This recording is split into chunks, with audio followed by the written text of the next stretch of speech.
Took a stall out of them pint bottles out Granny crib. I poured so much I ain't want to live. Told money then, shit we in the wind. I was in the hood when I clipped the bin. Since a young nigga I been ready. Went glass house on every Chevy. In this game I tried plenty settings. It's all or nothing. How niggas been. Got sucker niggas keep suckers with them. One of the reasons I ain't fucking with them.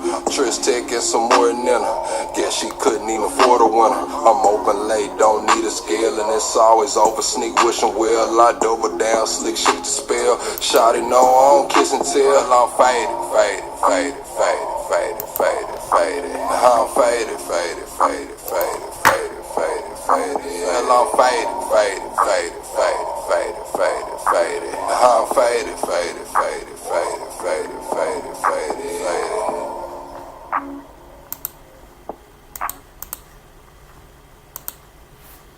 Alright. I know we running a little late, chat. Chill out, man. Chill out on me, man. Welcome to the greatest damn show on YouTube. Can't be getting no damn calls. I'm live, man. I'm live, man. What we talking about, man? Welcome to the greatest damn show on YouTube. There we go. There we go, man. There we go, man. What up, Top Cat? What up, Top Cat? What up, Laurie? What up, H Buster?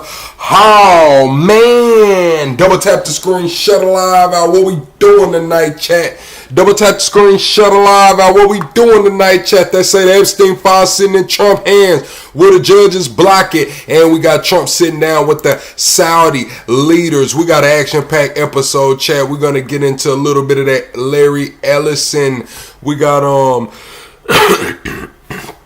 a clip of Prince Andrew's biographer saying in a leaked video that Epstein and Melania were lovers. Said he put it out in a book. Got about 60,000 of those copies out there before Trump made him renege. We got a couple clips of Jasmine Crockett. We got Nick Shirley over there in Paris calling it a third world country, man. We also got Trump sitting down with the Saudis, and if we have time, we're gonna get into that Zohran Mamdani interview, man. We're gonna get into that Zohran Mamdani interview. Double tap the screen, shut a live out, chat. I hope everybody's having a great night, man. Y'all ready to lock in or what, man?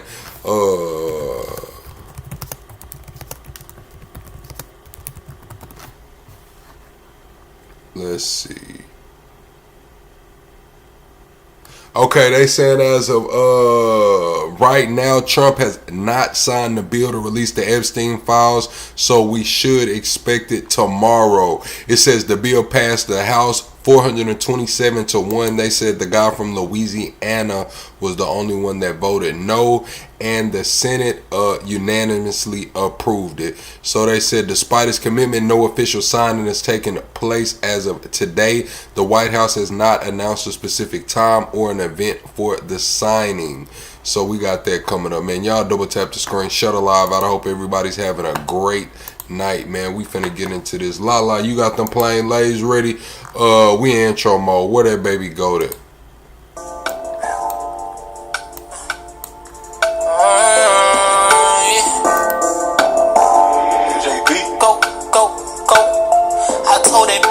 My car if it don't come with no name. I told my niggas I don't like the beef cause that don't come with no chick.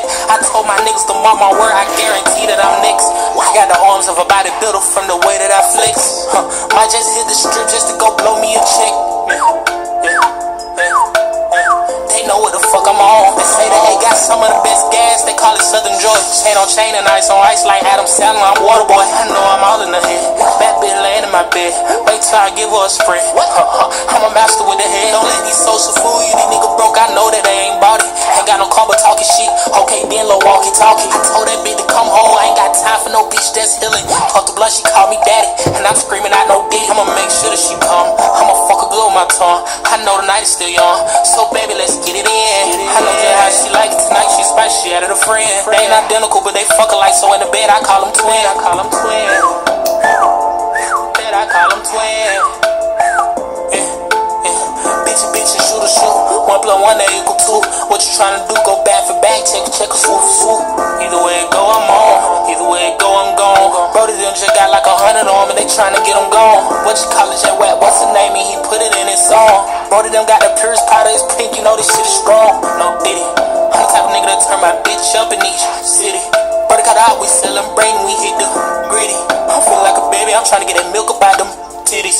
It's no question who young and the latest. If you want your bitch, then when she talking, hear her. If I want the bitch, I'm going Pittsburgh. Still her. I keep some on the side, I don't have trust in just the main bitch. Suck me up while I'm driving like damn, I'll die by this lane switch. Shit, different type of freak, so we ain't never got a tussle. Throw it back like Miss London, and sum me up like be hustle.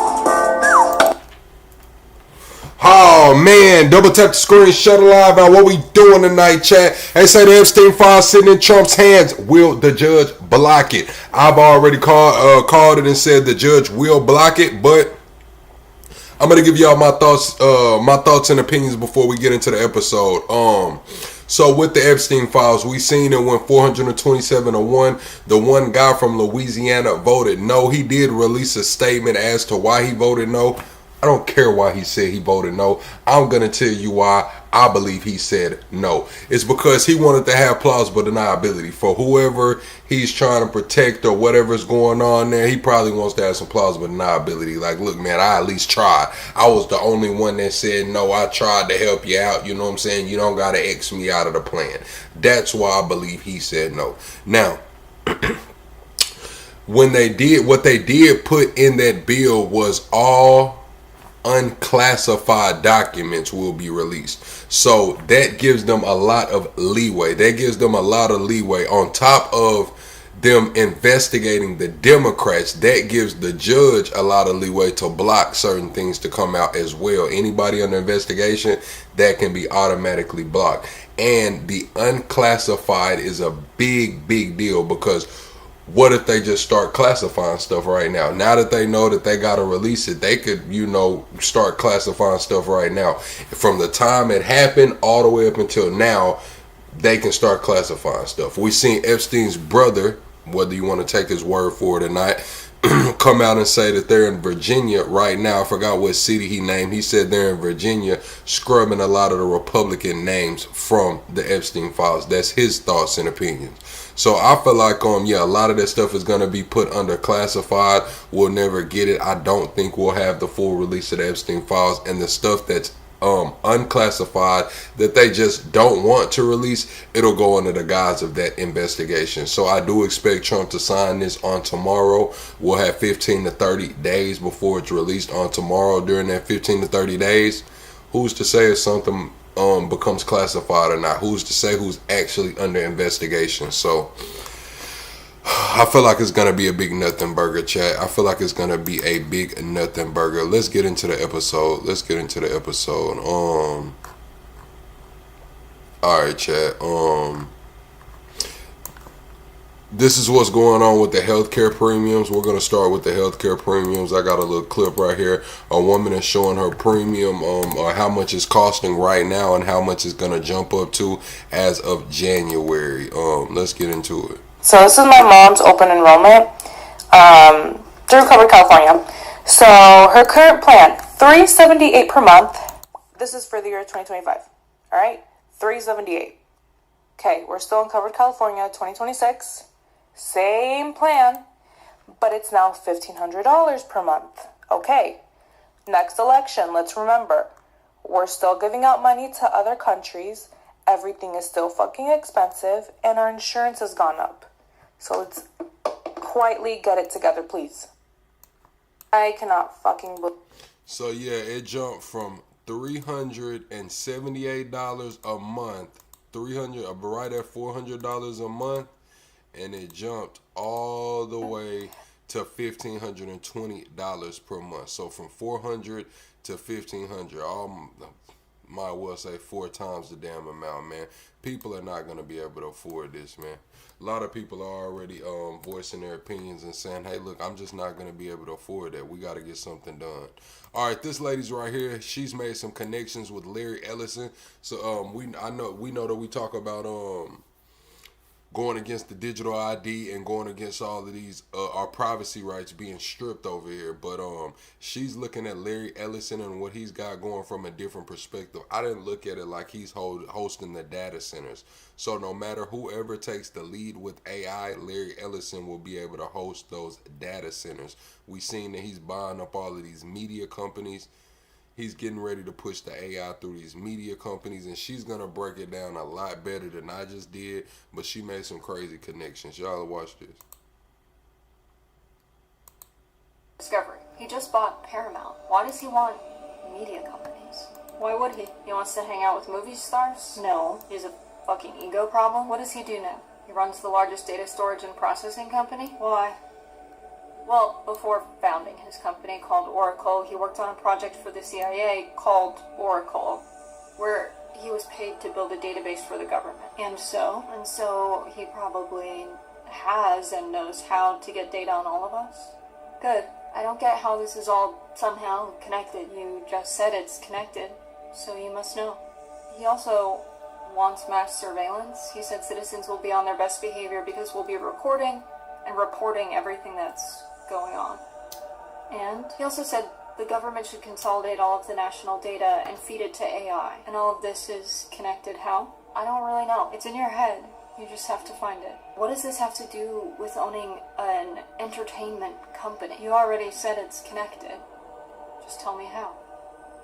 Well, his data centers are the ones that OpenAI, the company behind ChatGPT, relies on. And if he owns the data centers, no matter what AI company pulls ahead, he'll have control over where it's all stored. So he's put himself in a position that even when the AI bubble bursts, he'll succeed no matter what. And so he's buying media companies so that he can create AI-generated content. Good. But what if no one watches it? You think he hasn't thought of that? The TikTok deal? Why? He's reported to be that leader of the group of investors making a bid to buy TikTok. More? Well, he also has the data to do hyper-targeting so that people get a tailored algorithm of AI content. And so it's about control. He wants to control the information we get through AI, the media we see. It won't be entertainment though, will it? It will be propaganda that looks like entertainment. Good. And so while everyone's focusing on what the administration's doing, Larry Ellison is quietly building this empire. The worst kings are quiet. It's already built.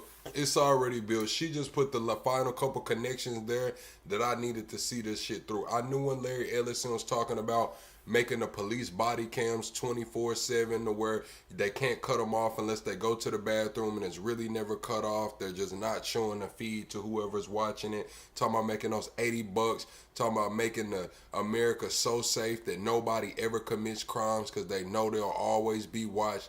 He bought Paramount. He's trying to buy I think something else. I forgot what other company he's trying to buy.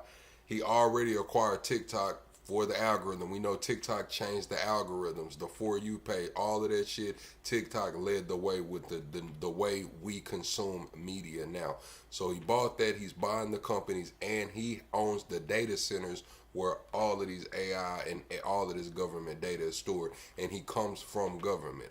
Originally, his projects was from government, man. This dude right here is I ain't even gonna say it. This dude right here is some wild stuff he got going on, man. Wild stuff. He is in a position to where his company's secure. With the data storage centers, his company is ultimately secure. So no matter which AI company takes the lead, or if AI goes to shit, he still has all the data. He still has the algorithms, and he still owns the media company. So he'll be all right. We finna get into it. What are we gonna watch, man? What are we gonna watch? All right, do y'all want to watch the Nick Shirley first, or do y'all want to get into the Epstein first? Nick Shirley, or y'all want to get into the Epstein first? Y'all let me know, chat. What's up, Dorsey? What's up, Top Cat? Y'all want to get into the Epstein or the Nick Shirley first? Nick Shirley video, it ain't that long. Epstein, we got a few videos. All right, we'll just go right here. We'll get into the Epstein first, man. All right, this yeah, we'll get it. We'll cover this Epstein right quick. All right, this is the guy that came out with the Prince Andrew. H Bust, I seen you talking about it, saying Prince Andrew's not a prince anymore. Well, this is the guy saying that Here we are with him in Mar-a-Lago. this guy saying that Melania and Epstein had a thing. You know what I'm saying? They were lovers. I didn't know that. Press one chat if you had heard Melania and Epstein were lovers, man. Here we are with him in Mar-a-Lago, as you see with Epstein. Sorry, can you see? Okay. Epstein, a woman called Gwendolyn Beck, who Andrew took to the island, and Melania. I had various references in my book to Melania Trump. Epstein had actually been her lover before Trump, but Trump didn't like that in the book, so he ordered it to be taken out of the book after about 60,000 copies had been printed. So it seemed to be a pretty pointless gesture, but anyway, my publishers did it, but I keep spreading the word. So he trying to say Epstein was cracking Melania, man. That's kind of crazy, man. Epstein cracking Melania. All right, Chad, this is Jasmine Crockett, and this is why she thinks that the Republicans have changed their tune on releasing the Epstein files. She also named a lot of people today, too. I think she named McCain, Palin, George Bush. She named all the people who was taking money from Epstein. So we know that this blackmail shit goes deep. Whether they get you on cam on some shit like that, they messing with some same sex or some underage shit, or whether they get you in a hole with that money, we know that this blackmail shit runs really deep. So this is Jasmine Crockett's take on it. Change of direction when it comes to wanting to release the Epstein files? Oh, I don't think that there's a change of direction. I mean, I think that they finally came up with whatever their scheme is going to be to make sure that he is quote unquote protected from, you know, all of his dirtiest secrets being revealed. The reality is that we know that he's a nasty individual. We know that he's a creep. I mean, we knew this. They knew this when they voted for him the very first time, and the second time, and for those that voted for him the third time, because we had the tape, the Hollywood Access tape, where he was talking about grabbing women by the pee. We had the lawsuits that have been filed against him, where he and Jeffrey Epstein were named together as being rapists. So, like, this is a matter of people just not wanting to see what's in front of them. It's amazing how people can come up with, you know, all kinds of stories on people they don't like and then ignore the truth about people that they do like. And I don't understand why they like him so much, because he clearly don't like them. Because when 42 million people, and I know some of them had to be MAGA, when they needed to line up to get their EBT, and it wasn't nothing there, he didn't care. So, you know, I think that people need to get back to prioritizing themselves and their families and their future instead of being dragged to hell by this dude who obviously has them in a cult. She's calling MAGA a cult, man. All right, Jasmine Crockett. This is her calling out all of the people who took money from Epstein, man. Folks who also took money from somebody named Jeffrey Epstein, as I had my team dig in very quickly. Mitt Romney, the NRCC, E. Zeldin, George Bush, Win Red, McCain Palin, Rick Lazio. I just want to be clear. If this is the standard that we're going to make, just know we're going to expose it all. And just know that the FEC filings, they are available for everybody to review. This is absolutely ridiculous. You just... Folks who also... Listen to all these names, man. ...took money from somebody named Jeffrey Epstein, as I had my team dig in very quickly. Mitt Romney, the NRCC, E. Zeldin, George Bush, Win Red, McCain Palin, Rick Lazio. Damn, man. Saudi Arabia moving. All right, Chad, we finna get into this Trump. Hold on, let me see if I can find a better version of Trump speaking, man. Let me see if I can find a better version of Trump speaking, man. Yeah, AP probably got the better version, man. That's crazy when AP have a better version of the press conferences than the damn White House channel. That's crazy. How the hell AP got a better version than the White House? That you love. Listen, With what? we ain't trying to build no website right now. We trying to watch Trump sit down and talk to this Saudi dude, man. I think they asked him some questions too.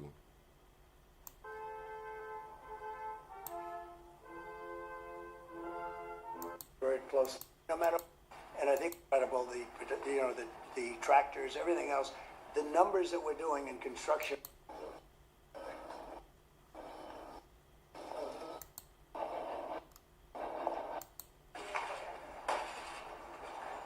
In history was a certain country, 3 trillion. We're going to be 21 trillion. On top of that, prices are coming down. We inherited a mess with high prices, the worst inflation in the history of our country. We had inflation that was a single 4 years, the worst inflation in the history of the United States. Gas prices through the roof, and that's after destroying our petroleum reserve, which was meant for wars and big emergencies, not to try and win an election.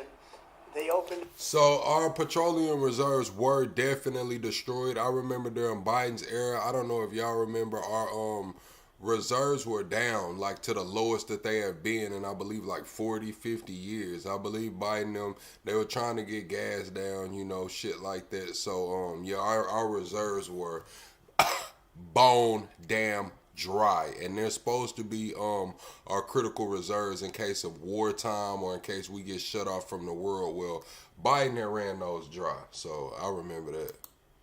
Reserve, so they keep people get $3 less in gasoline, and it didn't work. They got about 3 cents less, because as big as those reserves are, they're peanuts when you're talking about that kind of traffic. And we're rebuilding the reserves. We're doing all of this, and we've done a job. We're also bringing down prices very substantially, and we've already brought them down very, very substantially. Gasoline is way down. I think you'll be seeing $2 gasoline, but we're now at $2.50, $2.45. Some are lower than that. It was $4.50, $5, $6, $3.50, $3.75 under Biden, all different numbers, but way high. And we have energy way down. But the biggest thing to me, because I know what it means in jobs, is the fact that we're at over $17 trillion, Scott, and we expect to be around $21 trillion in 1 year. And that's many times bigger than in history. The highest number was $3 trillion. And we're going to be at 21 trillion. That means new plants, new. But that's bullshit. Like, I mean, I went and did a little bit of the research. Like, a lot of this money that they're getting, especially the money to, I believe, Japan, like, they're touting it as, oh, we're getting 500 billion, a trillion and shit. No, that shit is actually damn near like a damn loan, bro. Like, it's damn near like a loan, bro. Like, this shit is not, it's not what it's cracked out to be.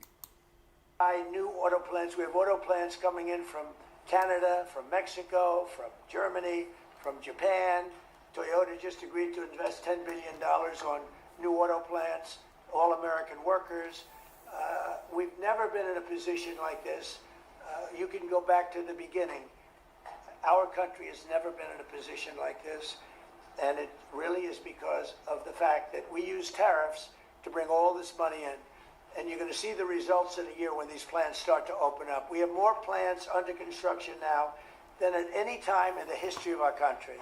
And these Man, I just seen somewhere where they just opened up a plant, or they just opened up something. They're doing something $947 million.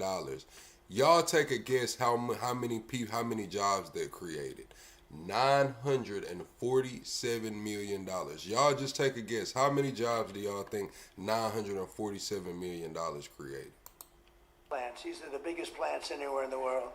And I want to thank you because you've agreed to invest $600 billion into the United States. And because he's my friend, he might make it $1 trillion, but I'm going to have to work on him. But it's 600. We can count on 600 billion, but that number could go up a little bit higher. Yes, sir. I don't know. We'll see.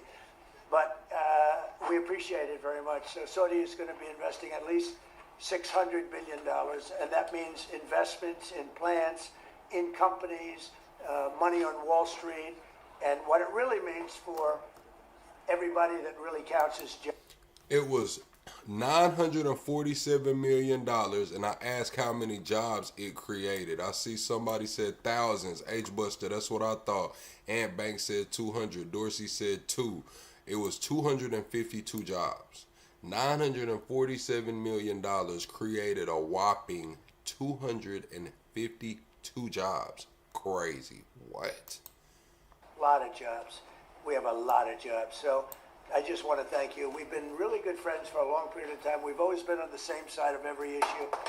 I think we've done a great job in wiping out the nuclear capacity of Iran.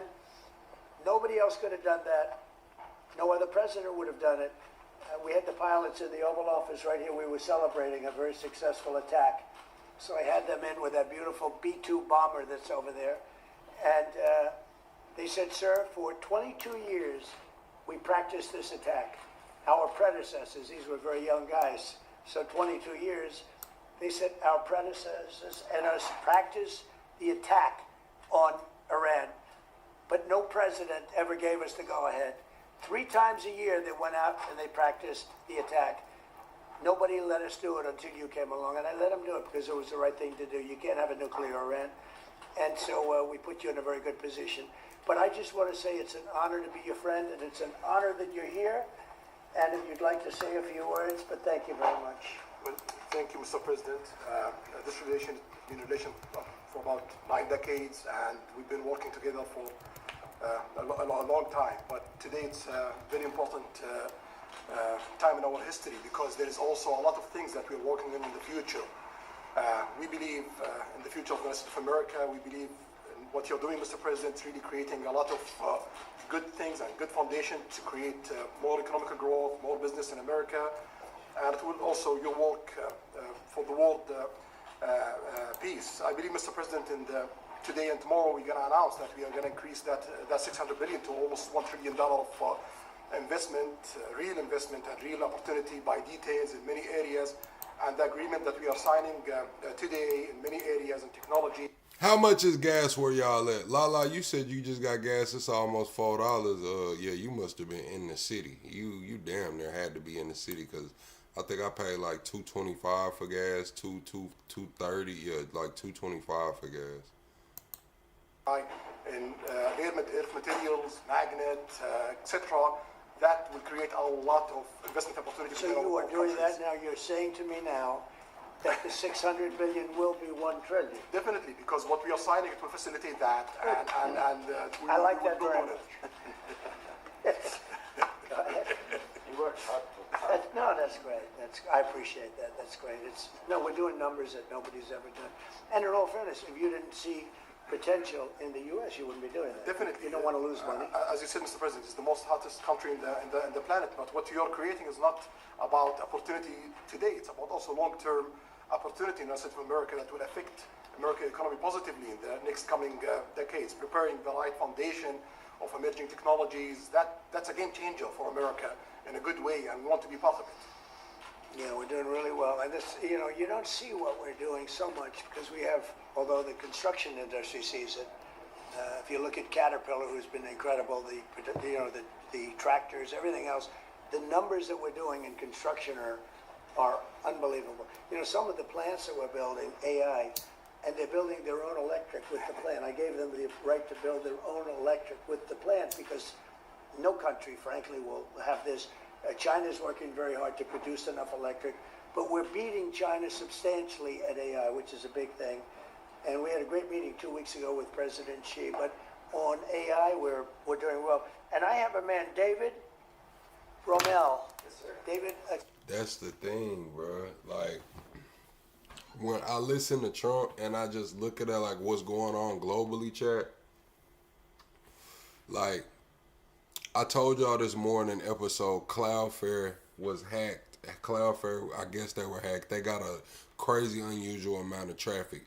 It was taking down parts of the internet, ChatGPT, X, a lot of shit. I couldn't even get my setup going really because of the Cloudflare down. They just said AI completed its own first hack, like its own first complete hack. I guess China hacked into an American AI whatever, and then they just let the AI run, and the AI completed its own hack. So yes, we might be leading China in AI, but if they can just hack us, it doesn't fucking matter, really, does it? You know what I'm saying? Like, let's be honest. So China's focusing on the energy problem. They're trying to be the most energy dominant country, or most energy dominant country in the world, because they can hack the AI. They don't, you know what I'm saying? They just waiting on us to get this shit together to where it needs to be, and they just gonna come take this shit and use it with all the energy they got. Say a few words about what you're seeing on the job front and all of the some of the assets, and also how we've been helped by the Saudis in terms of the kind of investment they've made. Please. Yeah, most certainly. Thank you for the opportunity. I am a facility leader for GE Vernova, and if you look at the landscape for GE Vernova investment, over $750 million in the U.S. focused on true manufacturing jobs here stateside. We're looking at tripling the output of our Greenville, South Carolina facility, where we make the gas turbines that are supporting U.S. needs as well as the Saudi Arabia needs. Right. So real jobs, $300 million in gas investment, resulting in over 500 pieces of new equipment being installed in the Greenville, South Carolina facility. That translates into roughly 1,800 jobs across the board for GE Vernova as we try to scale capacity to be able to meet this demand. Along with that, we're partnering with local communities to build the skill set that's required to meet these capacity needs. So that talent pipeline is incredibly important. So it's real jobs in the manufacturing space. Well, you've been great, and thank you very much. And we What's love up, that state. Useless? I won that state by record numbers. I won a lot of states by record. Texas, a lot of them by Indiana. We're working with Indiana or something right now. We won that. We won a lot of them by records, but that was one of them. I want to thank you very much. Say hello to everybody. Great job. You're doing a great job. Thank you. So, just in wrapping up, we'll take a couple of questions, but I want to just tell you what an honor it is to be your friend, and I very much appreciate the investment of now $1 trillion, okay? I'm glad you got that out. I didn't want to be the one to tell them, but that's great news. You keep increasing, Mr. President. I know. Each time the opportunities are just increasing more and more. Well, the opportunities, we're doing better. Even if you look back 6 months ago, I mean, now all of a sudden you feel even better. So, and I think we're only going to go in one way. Does anybody have any questions? Mr. President, have you approved the export licenses for advanced chips to Saudi Arabia? The export licenses? We are working on that. We're negotiating that right now. Marco, do you want to talk about that, or Scott? Well, I mean, that's part of what may have announcements. That's crazy. Y'all remember when my channel first cracked off and they shadow banned me? I had called it. I had called it because the Biden administration had blocked Sam Altman from going to the Saudis to get the chips. Sam Altman said he needed $7 trillion. $7 trillion, and he knew the Saudis were going to give it to him. He either got close, or whether he got the $7 trillion or got close, they had struck a deal, and the Biden administration blocked it. The Biden administration said that it was a threat to national security. They make cheap shit. They're too close to China. I said that Trump was gonna make that deal. I said Trump is gonna make that deal. Trump will cut the deal with the Saudis, man. I said, but I don't know about Elon. I said I don't know about Elon. How? Because Elon and Sam Altman are arch enemies. You know, they've been at it for years and years, got all kind of litigation going, take jabs at each other whenever possible. Then we see them in the Oval Office. It's Trump, Elon, and Sam Altman talking about they struck this damn $7 trillion deal with the Saudis for the AI. It's crazy. Then he gets Sam Altman on the hook for $500 billion. Like, oh my God. Later today, but that's what we've been working on is the mechanics by which something like that could be achieved, and it's part of the broader process, part of this broader engagement and cooperation between our two countries. Certain levels of chips. Yeah. And for the Crown Prince, Your Royal Highness, you're talking about $1 trillion of investment. Now look at how it played out, right? This is how we know that Trump, Elon beef and shit was peanuts. You know what I'm saying? Some little shit. You know what I'm saying? They probably really wasn't even into it like that because it was a bigger picture at play. Elon probably wanted the damn near 3/4 of the pie. Trump was like, chill out, man. You gonna get your whole own pie. Don't worry about getting 3/4 of this pie. We gonna get you your whole own pie. Now let me tell y'all how Elon got his whole own pie. Trump was going to Elon saying that Elon was mad because they took away the EV credits, right? They took away the EV credits. This is Tesla. You know, it was supposed to, all of that money, California was supposed to be making all the cars be electric by 2035, all of that shit. Elon was said to, make a killing. Trump came through and said, drill, baby, drill. All that, you know what I'm saying? All that EV stuff, man. We not really messing with that right now. See Gavin Newsom tearing down his solar whatever that was a failure. But Elon just got $1 trillion pay package because of the robots. You know what I'm saying? We see the Tesla bots coming. Elon's already in with Trump. They gonna get the government. These bots gotta go work somewhere. You know what I'm saying? We already see drone warfare going on right now. So how long before we see the robots actually going to war, or the robots doing, service jobs or whatever's going on? You know what I'm saying? Like, let's be real. Elon's not finna pump all these bots out and don't have somewhere to sell them. That's where Trump comes in. Trump's not gonna want Elon pumping these robots around the world, man. He's gonna want America had the best robots, the best, commercially available robots, the best military grade robots, and all of that. So he's gonna lock in with Tesla and make sure that's why Elon get the $1 trillion pay package, man. Watch it unfold. Continue to do that with oil prices in the mid-60s. Yeah, we are not creating fake opportunities to, please America, please President Trump. It's real opportunities. For example, when you ask about the AI and the chips, Saudi Arabia have a huge demand of, a huge need of computing power, and we're gonna spend in the short term around $50 billion by consuming those semiconductors for our needs in Saudi Arabia. And with the agreement that we're gonna have with South America, that will allow us to focus that consuming power in the short term by $50 billion from the South America, and long term with hundreds of $billions in the long term. So there's a lot of real opportunities that fit to our need in Saudi Arabia and fit to our investment strategy. Mr. President, is it appropriate, Mr. President, for your family to be doing business in Saudi Arabia while you're president? Is that a conflict of interest? And Your Royal Highness, the U.S. intelligence concluded that you orchestrated the brutal murder of a journalist. 9/11 families. Man, Trump looking like the way Trump face just cut. He looked around like, get out my business. Just get out my business. Yes, that you are here in the Oval Office. Why should Americans trust you? Who are you with? And the same to you, Mr. President. Now, who are you with? I'm with ABC News, sir. You with who? ABC News, sir. Fake news. ABC fake news. One of the worst in the business. But I'll answer your question. I have nothing to do with the family business. I have left, and when I've devoted 100% of my energy. What my family does is fine. They do business all over. They've done very little with Saudi Arabia, actually. I'm sure they could do a lot. And anything they've done has been very good. That's what we've done. We've built a tremendous business for a long time.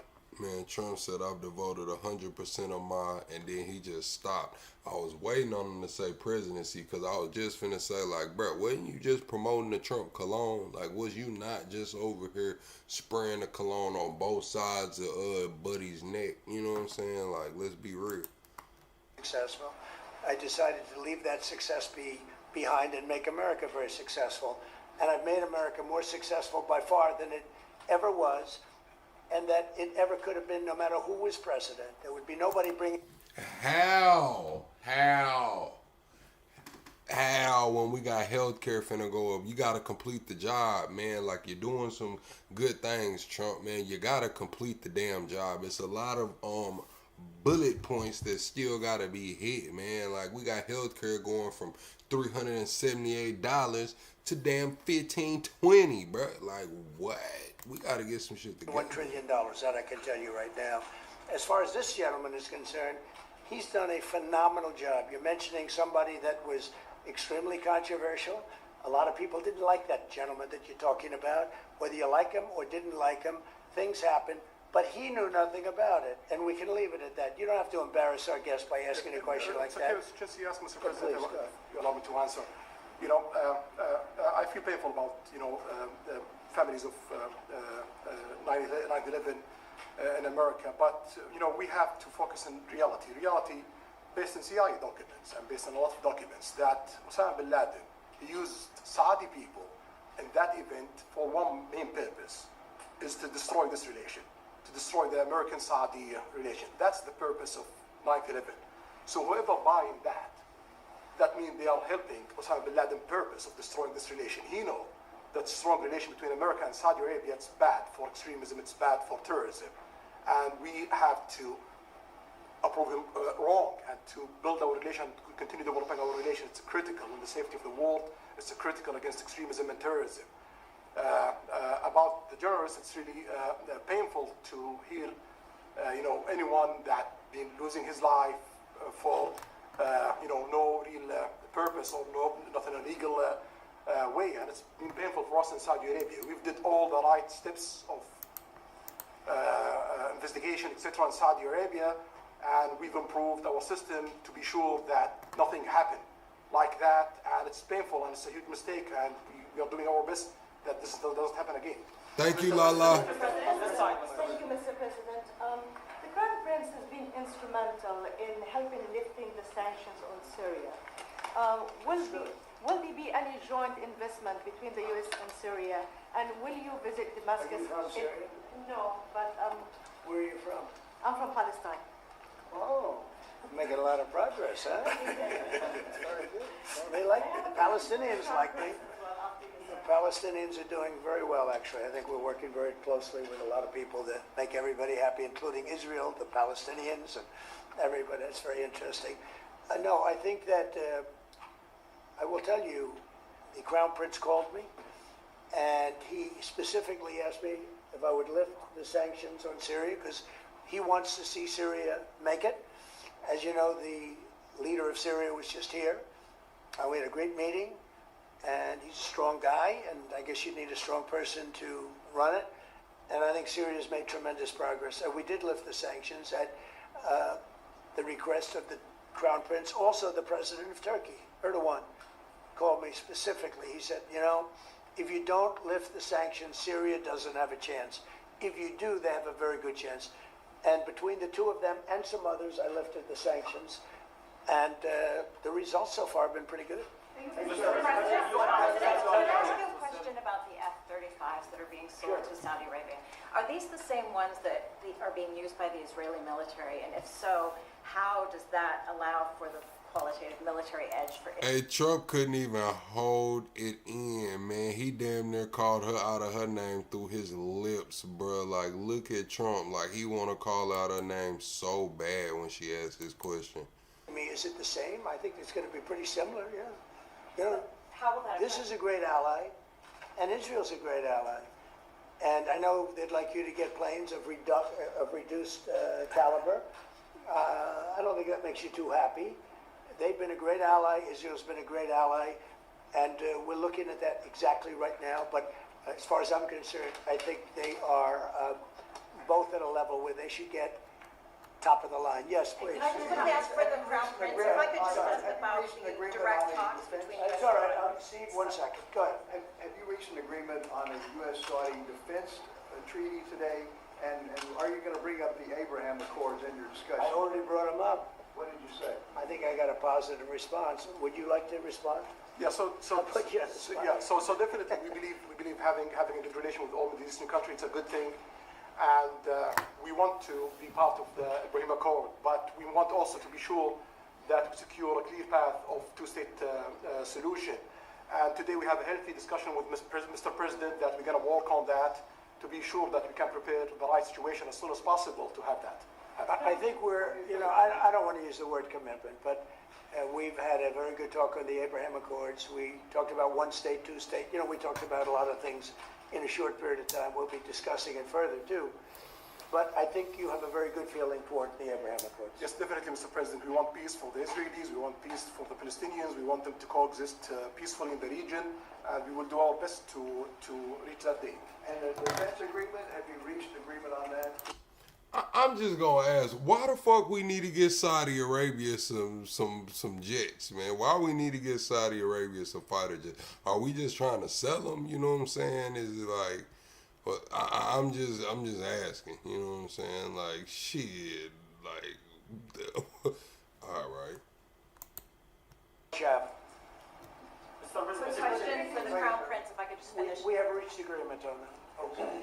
I wanted to ask you about the direct talks between the United States and Iran. Have you been fully briefed on that, and are you concerned at all about how this might impact Saudi security interests? Well, we are close allies. We'll be working closely together on that issue, and we will do our best to help to reach a deal between the United States of America and Iran. And we believe it's good for Iran's future to have a good deal that will satisfy the region and the world and the rest of America. So we will do our best to see that they happen. And by the way, Iran does want to make a deal. I can say I think they very badly want to make a deal. I am totally open to it, and we're talking to them, and we start a process. But it would be a nice thing to have a deal with Iran, and we could see, like in that moment, I would want Trump to be like, "Yo, we got some new shit." You know what I'm saying? Like if they were like, "Are we gonna, be selling the same?" You know what I'm saying? F-35s that you're selling to Israel, to Saudi Arabia. I wanted Trump to be like, yeah, we're going to sell them. And man, hell, we got some new shit. You don't remember about the plane I told you that's invisible? You don't remember the invisible plane? The one I said, I don't even know how those guys fuel it up. It's you can't see the thing. You know what I'm saying? That's what I want to hear Trump say when you talking about selling some F-35s to these dudes, man. For the war, but that didn't work out.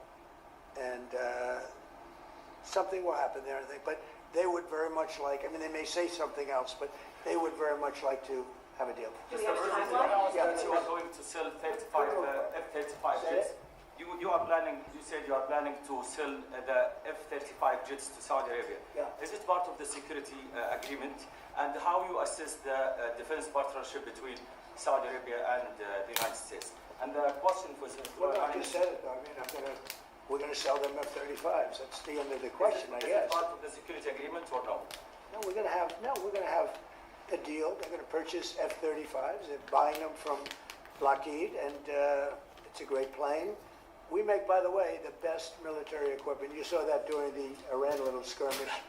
We make the best planes, the best missiles. We make the best offensive missiles. We make the best military equipment in the world. Nice. For His Royal Highness, I would like to ask you about how you see the cooperation between the United States and Saudi Arabia in the advanced technological field, especially AI, and how... Man, I think they at the point, man, Chad, I'm just going to be real, man. I think they at the point where the planes and shit don't even matter, man. They think Putin might push that button, Trump might push that button, and Yahoo might push that damn button, man. I think they passed that, man. I think they talk Kim Jong-un, man, Chi. I think they passed all that, man. I think they passed these jets and shit. Motherfucker might push that button for real. Saudi Arabia to serve its goal to achieve the vision of 2050? Well, I will try to answer that in short, but definitely there's a lot of interest in many industries between Saudi Arabia and America, and we are signing a lot of agreements in different areas that would really add value to American economy, but also to add value to us in Saudi Arabia. And AI, it's critical for us because one of long-term problems that we could have is lack of workforce. As you've seen in the past few years, some of them have reached 30% of the global immigration to Saudi Arabia. So we know that to assure the Saudi Arabia GDP growing, with the lack of workforce that we have, we need to use a lot of computing power to replace job in the long term. So that's huge demand in Saudi Arabia, and we want to link it to American private sectors and getting the supply from America. So there's a lot of opportunities in that area. And we're also involved in AI in Saudi Arabia.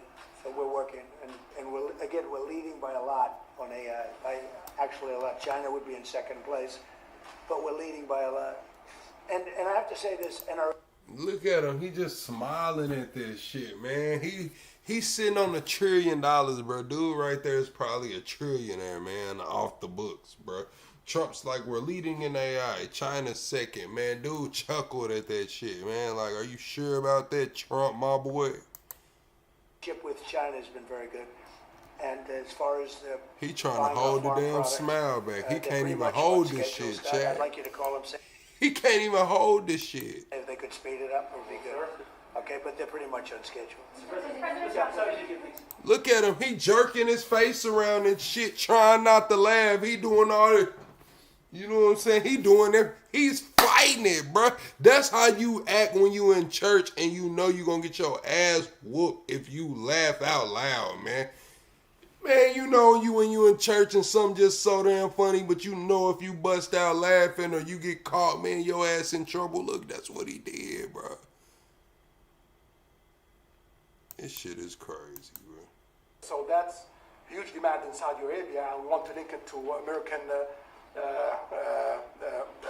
private sectors and getting the supply from America. So there's a lot of opportunities in that area.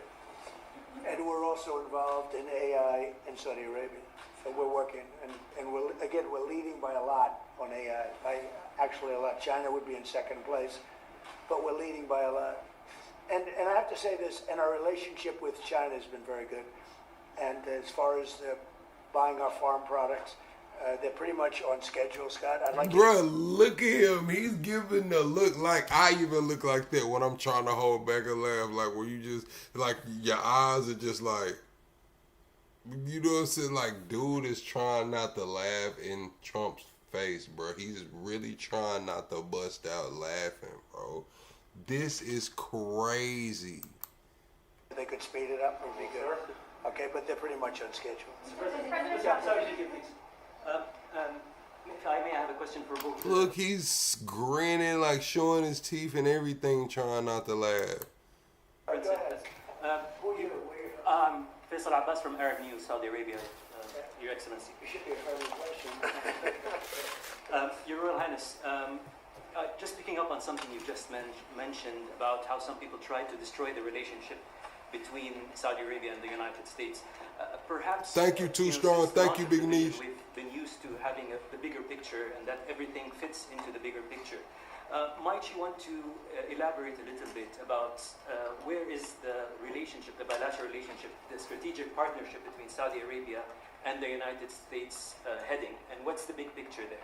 Well, I don't think it's a relation that we can replace it from the Saudi side or the American side. It's a critical relationship for our political attempt, for our economical attempt, for our security, for our military, for many things. And it has been there for 9 decades. And the opportunities that we have today, it's huge. And it seems that it's going to get deeper in the next few decades. And what we are having today and tomorrow with President Trump, it's really a huge new chapter on this relation that will add value to both of us. You know, when you think about it, I'm just sitting here. You're with the future king, a man who's respected by everybody, a man that doesn't have to be doing this, really. I don't have to be doing it either. And yet we're sitting here taking questions. We didn't say, oh, you can't talk about this. And there's never been transparency like this, even in his country. But there's never been, in our country, that's been acknowledged. But we didn't put restrictions. And I'm saying it's... Bro, I'm gonna keep it real with y'all, bro. Trump, I don't know if he just don't read the room or he just don't give a fuck, especially in your country, you know what I'm saying? Like, y'all can't say shit over there, you know what I'm saying? You talking about transparency over here, we addressing it, but you know over there, y'all ass can't say shit. Wonderful to be taking questions from all over the world. Everybody's here. This is just a small group representative of tremendous numbers of media that are outside that are very jealous that these people were so selected. But they're representing a lot of people that are outside. I think it's terrific that we can be sitting here being this open, and you know, I think it's really a wonderful thing. If you don't mind, I have a personal question for you. Okay, here we go. I should have said that. So apart from everything you mentioned in your opening remarks, you forgot to mention that you've de-escalated 7 wars since you started it. At least in our part of the world, you are seen as a peacemaker. And adding that to all the executive orders and everything else you've mentioned, I really have to wonder, you, in your speech in Saudi Arabia, I was there, You said that His Royal Highness does not sleep at night thinking how he does things better. We wonder in Saudi Arabia, how do you manage your own time, and what's your formula for managing? He does not sleep much, and I don't sleep much. I think we have the same schedule. We're thinking about our countries, and if you sleep a lot and you're president, we just had one that slept more than any president. He broke every record. He sleeps all the time during the day. Man, oh my God, Trump, we just caught you sleep the other day, man. You was damn near asleep. Dude was damn falling out in the Oval Office, man. You was catching up on some rest, man. You work 17, 18 hours a day, they say, man. You was catching up on some rest. You were cocked back in the chair like a little to the corner, man. You was in the chair like this, bro. Like that's how we know you was asleep, Trump. You wouldn't even sleep like this. Like you was cocked a little bit to the side. Like you had got real comfortable. You know what I'm saying? Like it's cool, you know. But now you talking about Sleepy Joe. I mean, shit. Joe was asleep on a beach somewhere, you know what I'm saying? He stayed at the damn beach, you know what I'm saying? Getting his tan on out there. Sleep, man. But I think it was, man, come on, man. Let me chill out, bro. Let me chill out. Night on the beach, the only guy could fall asleep on the beach with the press watching. No, he's not a sleeper. I'm not a sleeper. We don't. We talk at night. We can talk. I can call him almost any time.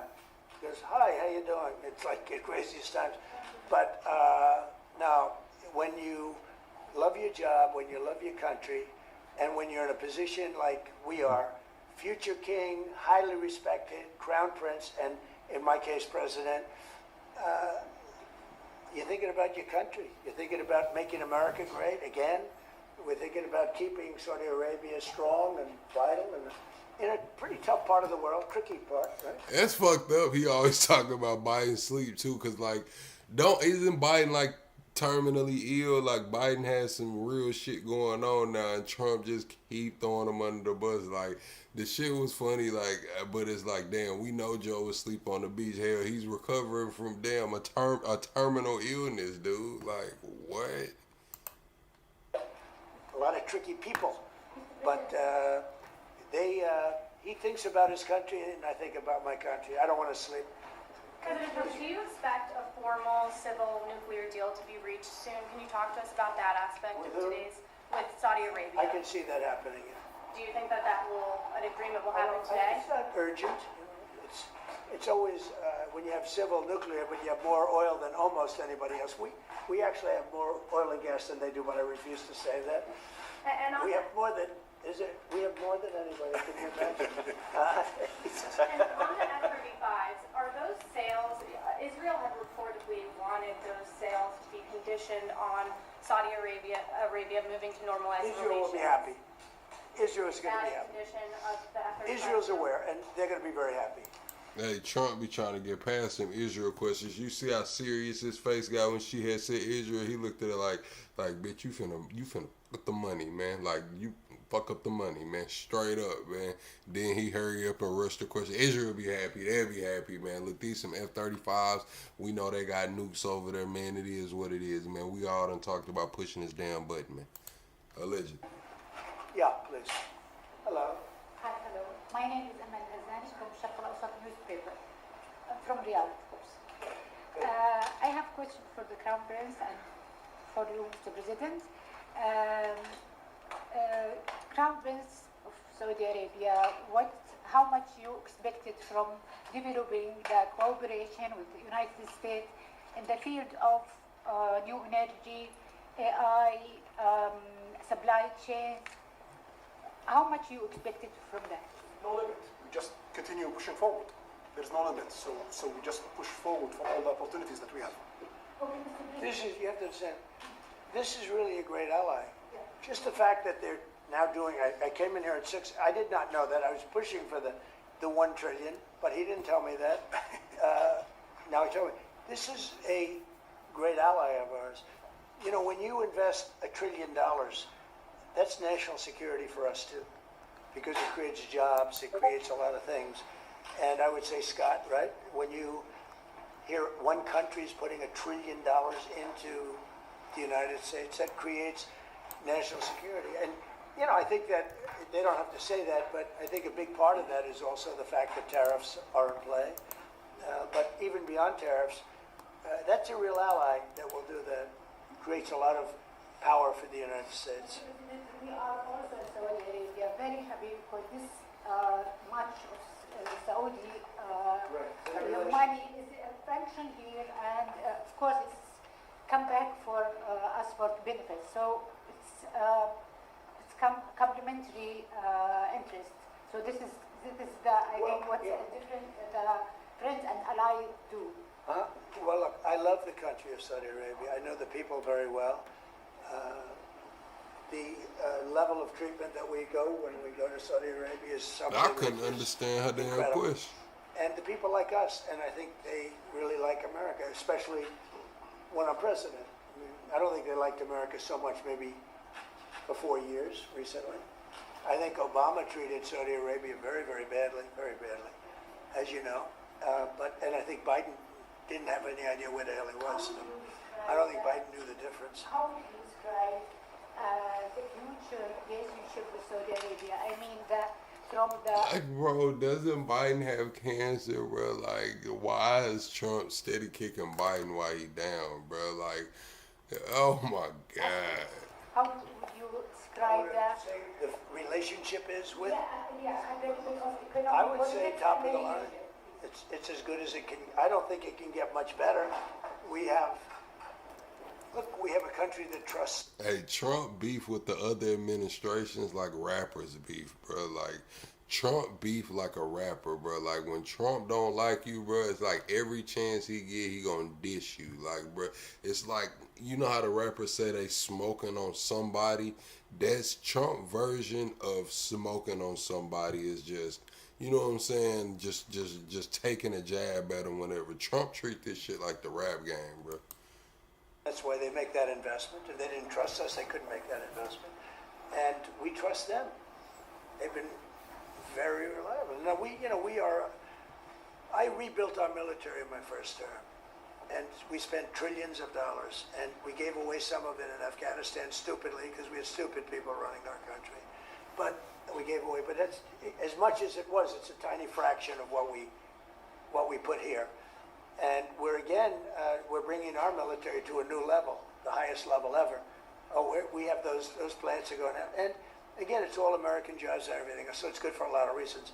But as far as Saudi is concerned, no, I don't think our relationship could be better. I don't think they had a great relationship under Biden, and I don't think they had a great relationship under Obama. But they have a great relationship under Trump. When we did the Presidential Walk of Fame, you saw that, right? And we're walking, and I asked the Crown Prince, so outside of Trump, because I blow everyone away, who was the best president? Oh my God. It's an interesting answer, I don't know.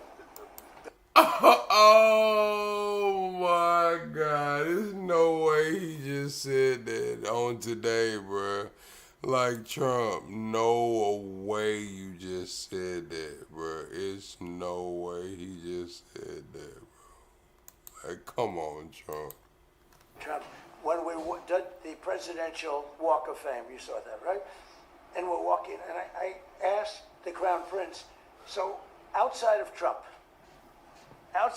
because I blow everyone away, who was the best president for Saudi Arabia? And you could maybe, it's an interesting answer, I don't know.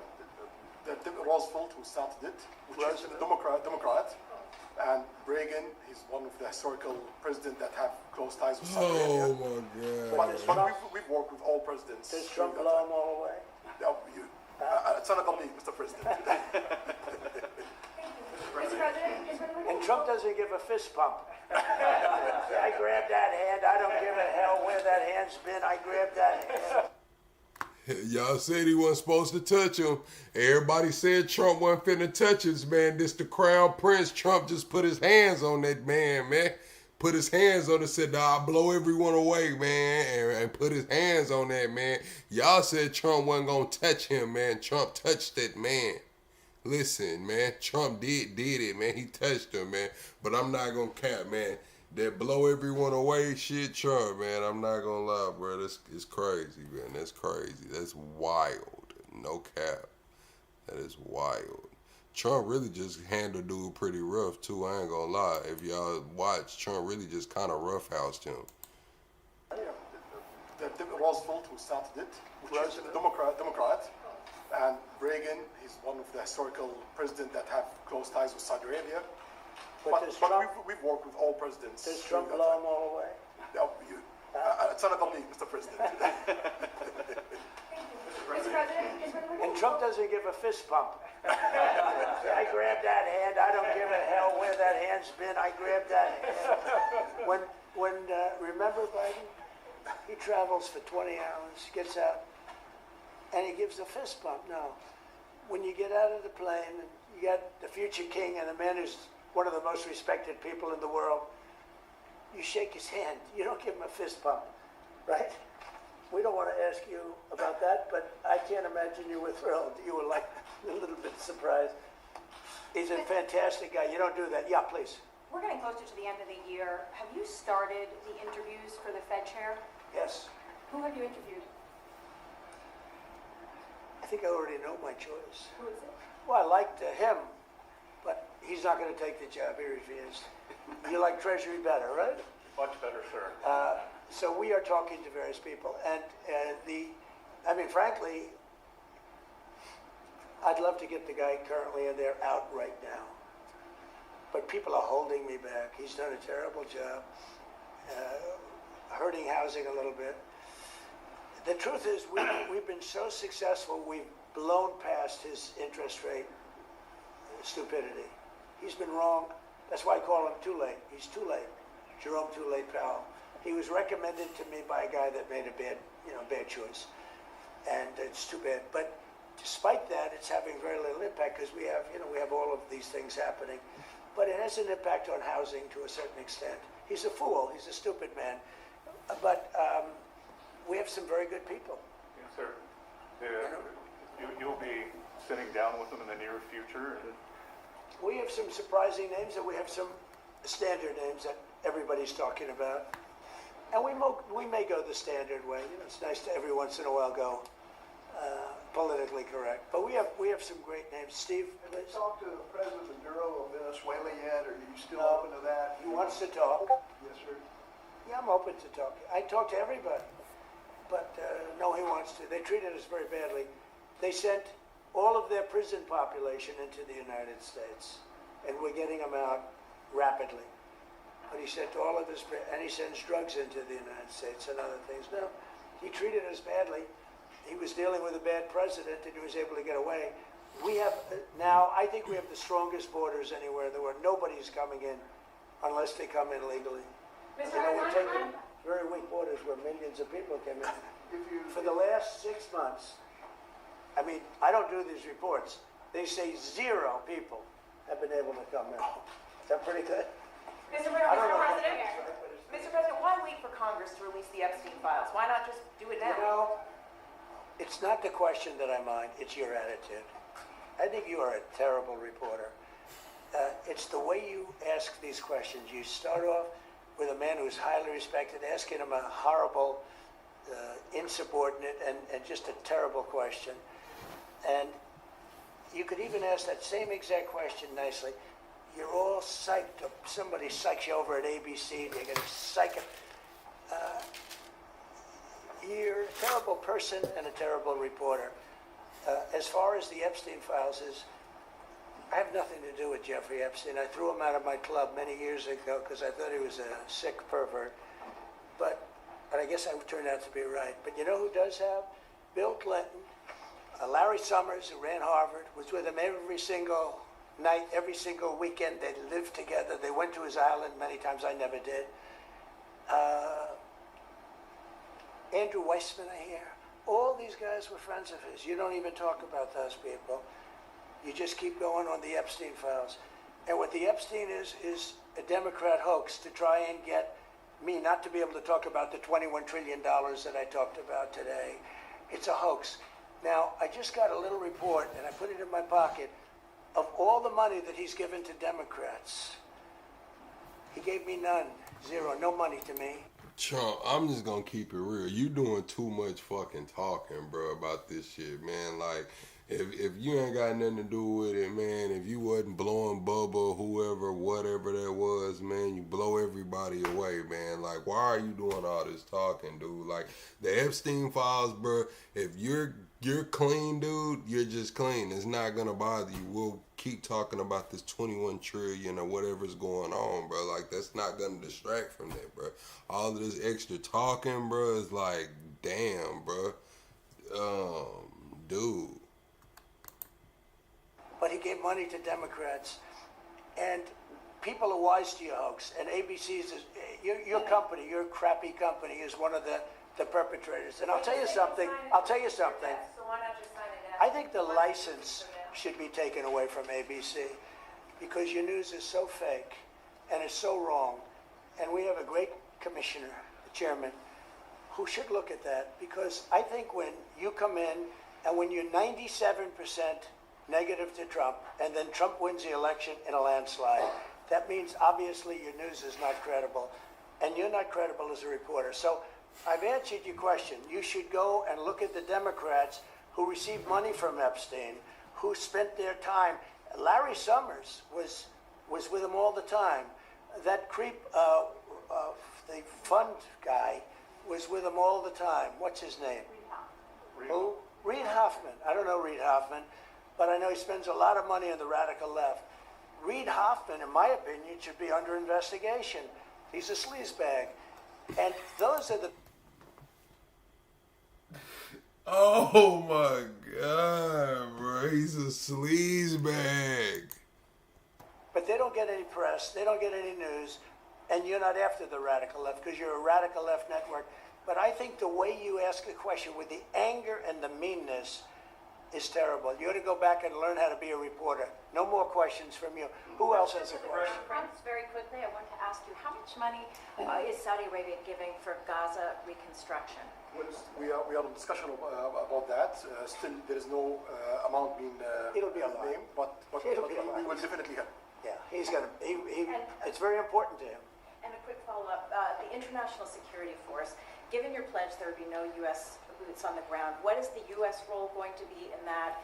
And how do you sort of ratify the allegations that this could undermine Palestinian sovereignty and even the path to statehood? I think we're going to get along great with the Palestinians, and we know their leadership.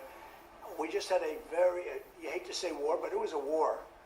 Very, very successful. And you could say really it was on behalf of everybody. We did that on behalf of everybody. And the outcome was extraordinary because we had the best pilots, the best equipment, the best planes, the best everything.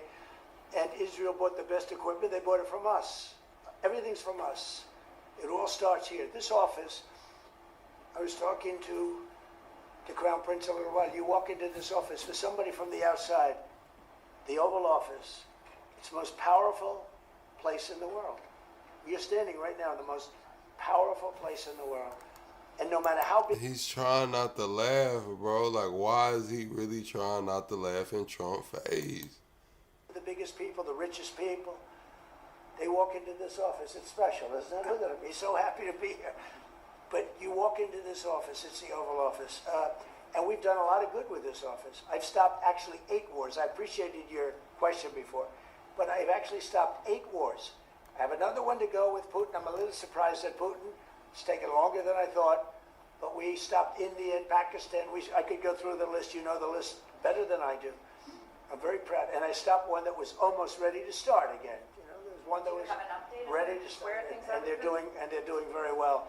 So it all took place right here in the Oval Office, whether by telephone or whether by they came in. Many of these leaders have come in, and they signed their peace deals right here in the Oval Office. So no matter if it's the biggest business people in the world or the greatest leaders in the world, the biggest leaders in the world, like the gentleman on my right, everybody walks into the Oval Office and they say, wow. And now, by the way, the Oval Office is in the kind of condition that it should be in. Whether you look at the walk or the marble floors or anything down the road, we're fixing the White House. We're building one of the greatest ballrooms ever to be built. We have an event tonight, and we're going to have about 118 people because we have a very small room. For 150 years, they've wanted a ballroom, and now you're going to get a great ballroom. And I have to say, I probably made a lot of enemies because in your honor, we're having a dinner tonight, a beautiful dinner tonight, and we have a very small room, right? It's called the East Room, and it's beautiful, it's lovely, but it's like for a little cocktail before you go into a ballroom. It's a very small room. They've wanted a new ballroom for 150 years. We could have sold the big ballroom out 3 times in honor of this gentleman. So I made a lot of enemies because I have a lot of people that are invited tonight or are unable to come because of the size constraint. But you know what we'll do before I leave office? We'll have another dinner because we'll have it ready long before I leave office, and it's going to be beautiful. It's you know, it's a very popular thing what we're doing. And by the way, no government funds. It's all put up private money, all private money. And in the case, I think it's there's a restriction on foreigners. Otherwise, I could have asked you just for a check, okay? But there's a restriction. These are all private individuals that put up a lot of money to build the ballroom. Not one penny is being used from the federal government. So it's really a nice thing. But I look forward to it. I just pointed it out. If this would be a perfect night to have that ballroom open, Susie. If we had that open, we'd have a lot of people very happy. Right now, we have a lot of unhappy people because they all want to be with us tonight to honor this great man. Thank you all very much. Thank you.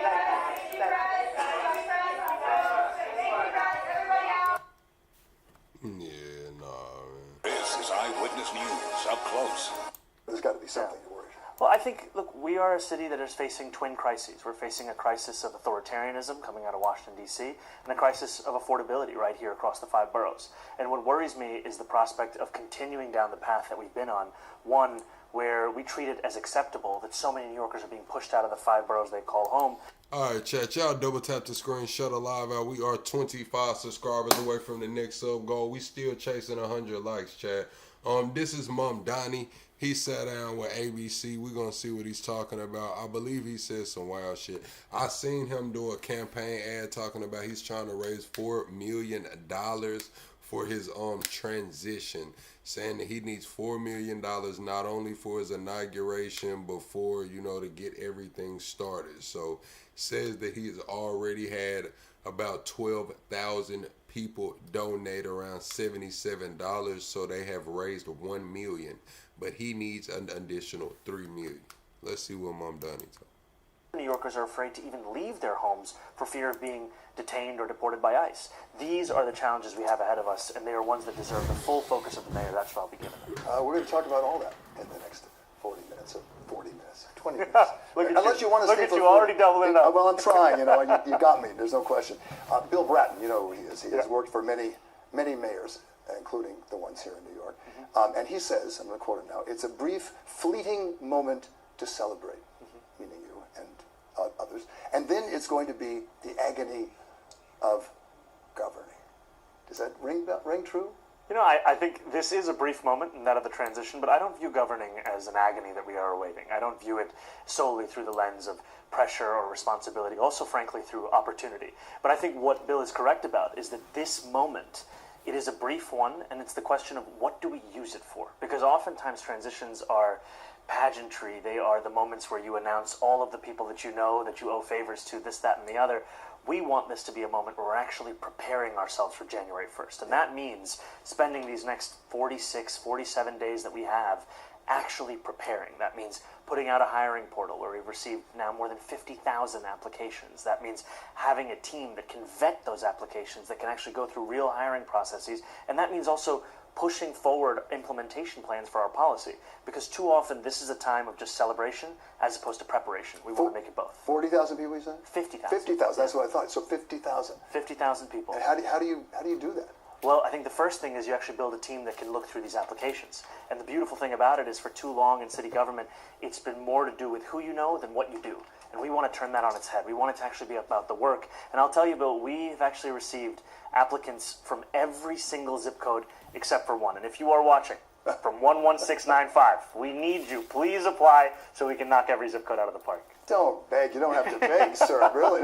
But there are a lot of people who want to come in. There are. And so that makes you feel pretty good, too. And I think I try and remember this in the context of the fact that there are about 17,000 vacancies in city government right now. And we've been told a story that those vacancies are partially because of a lack of interest in working in city government in this moment. And what we're seeing actually is the interest is immense so long as there's a vision for what city government does. And to be at around more than 50,000 now, to be getting applicants who are either in their 20s or they've served for 20 years already in the work of public service, it shows that this interest, it spans every borough, it spans every single kind of New Yorker, and what it needs is a city that can finally live up to that. Let's talk about the transition team. It is young. There's no question about that. Hiring people to help run this city. 5 women you chose to run it and to be the big kahunas there. I hear you raised a lot of money as well. We did. $1 million? We have. We've just raised $1 million, and unlike in previous transitions, we're doing this with an average donation of less than $80 a person. And that's because it's being funded by the same people who brought us to this point, people who see themselves in our politics for the first time in a long time, whether they're giving $1 or whether they're giving $100. Okay, the transition team is young. You know, right? I would say the transition team is both my age and older. We have a first deputy mayor we're also very excited to announce he's not young. He's in my head, he's younger than I am, but for most people he's very young. He has 47 years of experience in public service, and he's done an incredible job. And the people who are leading our transition, our co-chairs, we're speaking about people who... We have his picture name, and you can name who he is. Yes, right? That's Dean Foulahan, that's El Bisgard Church. He's very smart, very experienced. He is an incredible public servant, and he has been a steward of the city and the state through a number of different crises, whether we're speaking about 2008 financial crisis, whether we're speaking about COVID, and now as we face these crises ahead of us, it's important to both have imagination and ambition and experience all at once. And the women who are leading our transition, we're speaking about people who have served as first deputy mayor, like Maria Torres Springer. We're speaking of those who have shepherded us through a crisis of COVID, like Mel Hartzog. We're speaking about Grace Bonilla, who has been a deputy mayor for social services and delivering on so many of the things that are often overlooked. And we're also speaking about Lena Khan, someone who actually understood that the law could be a tool to help working people, which is especially important in a time when Donald Trump is using it as a weapon against working people. A diverse group. Yes. And that was important to you? It was. I think it's reflective of the fact that excellence looks like the city that we look to represent, and that's what we're seeing in these 4 co-chairs and in our executive director, Ilana Leopold. All right, still, let's go deeper into the woods. Let's go. Being the first Muslim mayor in a city with more than 900,000 Muslims and also about 1 million Jewish people, huge amounts of pressure being mayor of the nation's biggest city. There's no question about it. But also a great opportunity to bring people together, and that's really what... Yeah, being the mayor of New York City is damn near like being the governor of, a state with, like, in terms of how many people are there and how many boroughs and zip codes and shit. Yeah, that's like real a damn governor to some of these states. Ahead of you, there's no question. In the process, a kind of lesson, I think, is also to the world about this. Yes, and I think that's what makes me so proud to be a New Yorker, is growing up in a celebration of the ways in which we come from so many different places, so many different faiths, and we belong to the same city. And even just growing up here, I moved here when I was 7 years old, and I remember learning about this city, learning about the people who call it home, and being so excited about the fact that this is a representation of the world at large. And it's time to have a mayor who recognizes that my responsibility isn't just to one set of New Yorkers or those that voted for me or those that voted at all. It's to every person of the 8.5 million who call it home. Not everyone would say, okay, I want to do that. But there's a lot of pressure to this. You don't seem to be at all afraid of that. Well, I think it's because of how much I love this city. It's to have the opportunity to serve this city, it's the honor of a lifetime. And especially just thinking about the memories I've had growing up across this city, whether it means growing up in Morningside Heights or going to high school in the Bronx or representing Queens or having worked in southern Brooklyn and going to Staten Island as inspiration for free public transit. These are the examples to me of what this city can mean, what it does mean, and what we finally have to start to serve. Extra pressure by being the first Muslim?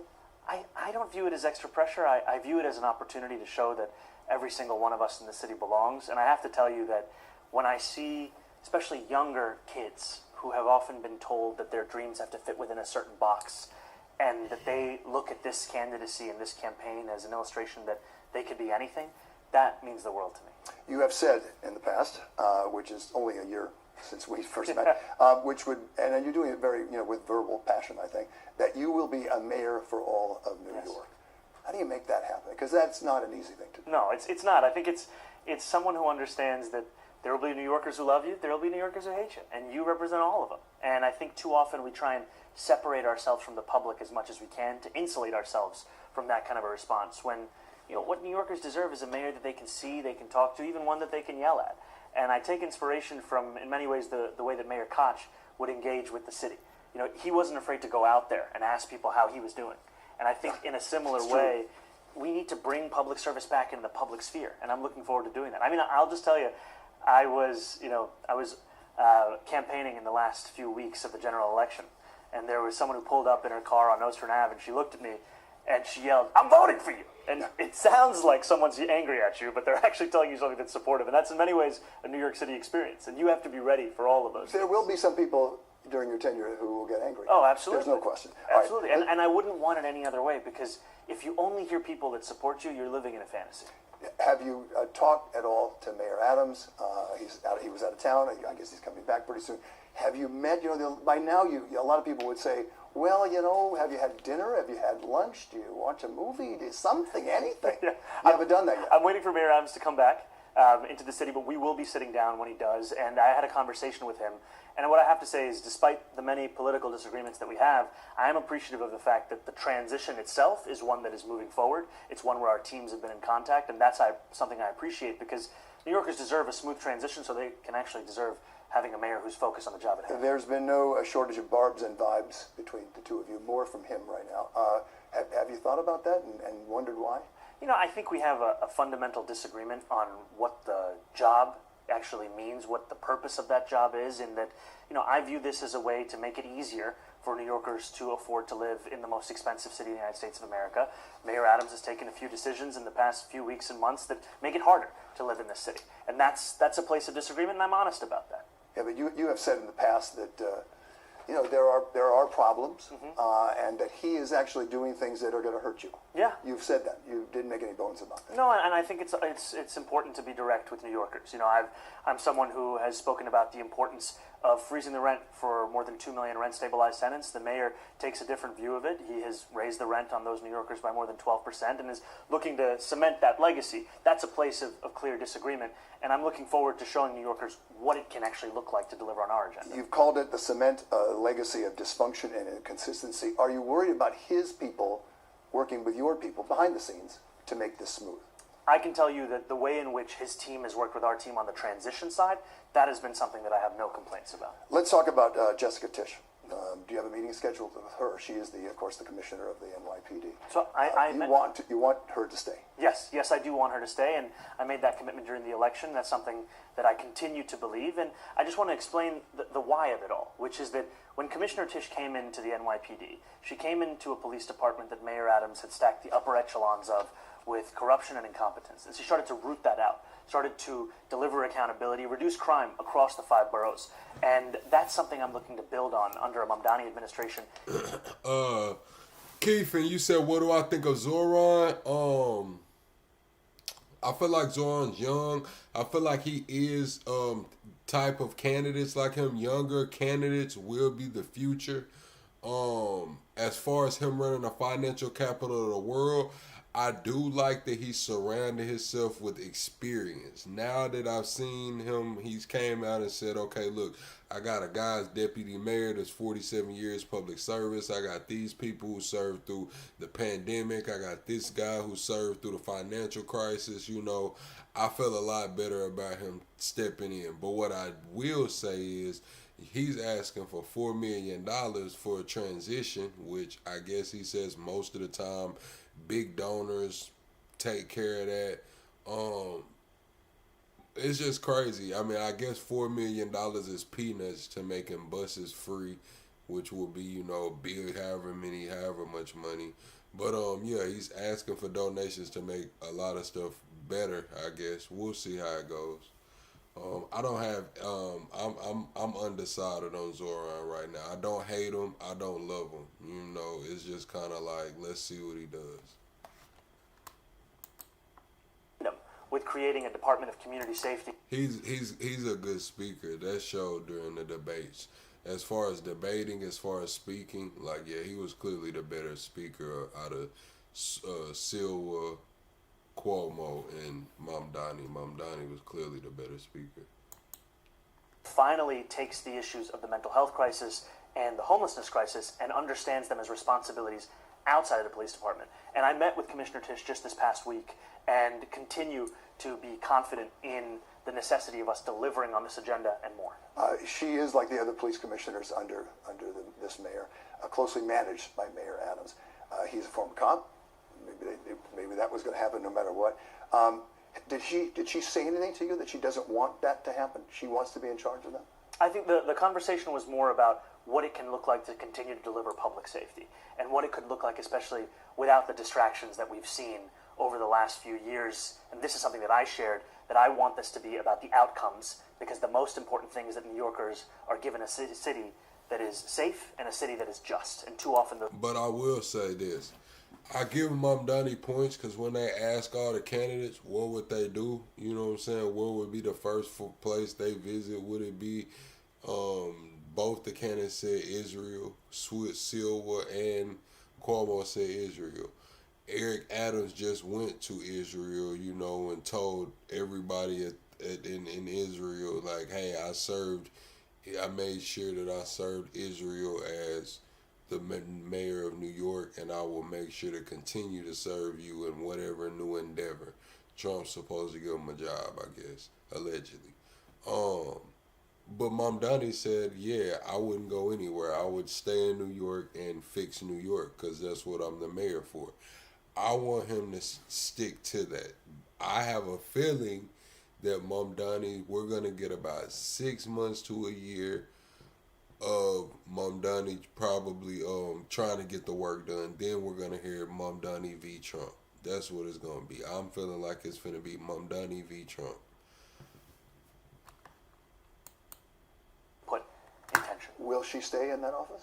I continue to be confident in my decision, but as soon as there's a public announcement to be made, we'll be sure to share. Did she say, I got to think about this? More of the conversation, frankly, had to do with what it looks like to deliver that public safety. The reason I say Mom Donnie v. Trump is because we got to understand that Trump has got 3 years, you know what I'm saying, and then we'll have a new president. Mom Donnie just got elected. I believe he can come up for re-election eventually, but we're pretty sure we can almost guarantee Mom Donnie has higher political aspirations. So he's not going to let it, he's already not letting the moment pass to come at Trump. You know, Trump's already giving him the little back and forth, the punching, you know what I'm saying? So I feel like, yeah, we'll get 6 months of this New York shit, maybe a year, and then we'll hear Mom Donnie going at Trump, Trump going back at Mom Donnie. There'll be a lot of headlines, shit like that. I said more than once that the officers, she wants more of them. And you don't have that in your positions yet. I think that the number of officers that we have is the right amount. I think the better question, frankly, that is often lost in our politics is how do we keep those officers on the force? Because when we started running this race, we were seeing about 200 officers leave the department every month. Now we're seeing about 350. And a lot of that has to do with the fact that we're asking officers to do the impossible. Man, Carlos, you talking about Trump transition was over 10 million. He was the damn president, man. Mom Donnie's the mayor of New York talking about 4 million. You talking about the damn president, man. To not only respond to serious crimes, but also 200,000 mental health calls a year. And that just is too much work for one person to do. We were talking about one powerful woman. Let's talk about another, the governor of New York. You met with her as well this last week. How did that go? It was a really productive conversation, and I appreciated not only the conversation, but also the shared commitment to affordability. And one of the things I shared with the governor is that when I went to meet with veterans at Volunteers of America, one veteran pulled me aside and said, I know we're not supposed to talk about... Boy, looking like a woolly mammoth in that brown suit, man. I ain't gonna lie, that suit clean, Chad. It look like it got a little texture to it, man. With that, what color is that, man? That coffee brown tie, man. He got the coffee bean brown tie with the woolly mammoth suit. I ain't gonna lie, Zoran. You put that shit on right there. But I want to let you know that I didn't have any food in my fridge because of this shutdown. And when you all put money back into SNAP here, it meant that I could actually start to feed myself. And I told that veteran that this was the governor who had done this. And it's the kind of work that New Yorkers need to see, because too often what we've seen pass for leadership, especially coming out of Washington, D.C., is a willingness to play politics with working people's lives. Yep. And we've seen previous shutdowns. We haven't seen the choice to take SNAP out of those shutdowns until this one. And it's critically important that we show in New York City it can be different than that, and I'm appreciative of the governor's leadership. And the showdown is done now nationally, and that's a good thing. She said outright, though, unless I got it wrong, she would not support your plan for free buses, saying, I cannot set forth a plan right now that takes money out of a system that relies on fares from buses. How did you respond? Well, the governor and I share an opinion on this, which is that we need to ensure that we are fully funding the MTA for whatever we ask them to do. There have been too many times where the MTA is asked to do something where we take away fare box revenue and we say, you got to make it work. Our proposal here is to actually replace the money that you would make through fares through revenue raisers, still make the MTA whole. And that's where we have a clear agreement that all of this needs to be done to ensure the MTA comes out of it on the other side. This was a cornerstone promise of your campaign. Can you fulfill it when she's already saying no, though? I continue to be confident in our ability to fulfill this. Okay. And I believe that fulfilling it has to be one that also ensures we're finding replacement funding, not just asking the MTA to do the impossible. But you're working okay together, because just moments later than that, if I'm right by what people tell me, last week you also had a push for universal child care, $6 billion, and she was behind that. We share that belief in universal childcare, and that's one of the things that also made that meeting so productive. It is one that is looking to address the second highest cost for New Yorkers after housing. You know, New Yorkers with young families comprise about 14% of our city's population. They comprise about 30% of the population that's leaving New York City, and that's because it costs $22,500 a year to get childcare. Let's talk about something that you both may have talked about, I assume, as well. One of the things that she supposedly talked to you about this last week was preparing for the possibility of President Trump bringing in troops to New York City and the rest of New York. What did you talk about? And how do you do that? We talked about the fact that we do not need the National Guard here in New York City. I agree with Commissioner Tisch and that the NYPD is tasked with and able to fulfill the responsibility of delivering public safety. And what we need in this city right now, frankly, is more of an investment into the things that New Yorkers are struggling with. And what I hear from those New Yorkers is cost of living. And so we will have a unified front, myself, the governor, the attorney general, in showcasing that any attempt to deploy the National Guard here in New York City, it's not an attack on an individual politician like myself, it's an attack on the city. And I think we see in examples elsewhere across the country that when you are able to work in partnership with elected officials, civic society, business leaders, faith leaders, you can show what the city actually needs, and that's what we're going to do. How do you stop that? You know, does the President Trump in this sort of way? No pun intended. Well, I think you always make the affirmative case, and that's why I've said that I look forward to having a conversation with President Trump, because it's one where I'll make clear, if he wants to work together to deliver on his campaign promises of cheaper groceries or a lower cost of living, I am there and I am ready to go. Okay. But if he wants to talk about pursuing a campaign agenda that comes at the expense of New Yorkers, that is something that I will fight. You've been reaching out to other leaders around the country, and people who you respect, about Mr. Trump. How did that go? I've really appreciated it, frankly. Having the conversations, whether it's with Governor Westmore or Governor J.B. Pritzker or receiving outreach from Governor Newsom, these are governors who have been on the front lines of many of the threats that we're talking about with New York, and what they've shown is what it can look like to actually fight back. I'll give you the example of California. You had Governor Newsom, you had the Attorney General, you had the Mayor of L.A., all of them came together to file a lawsuit in opposition to the federal government's deployment of the National Guard.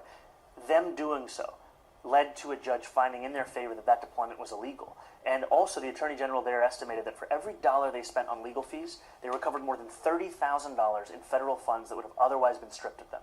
So it shows us the example.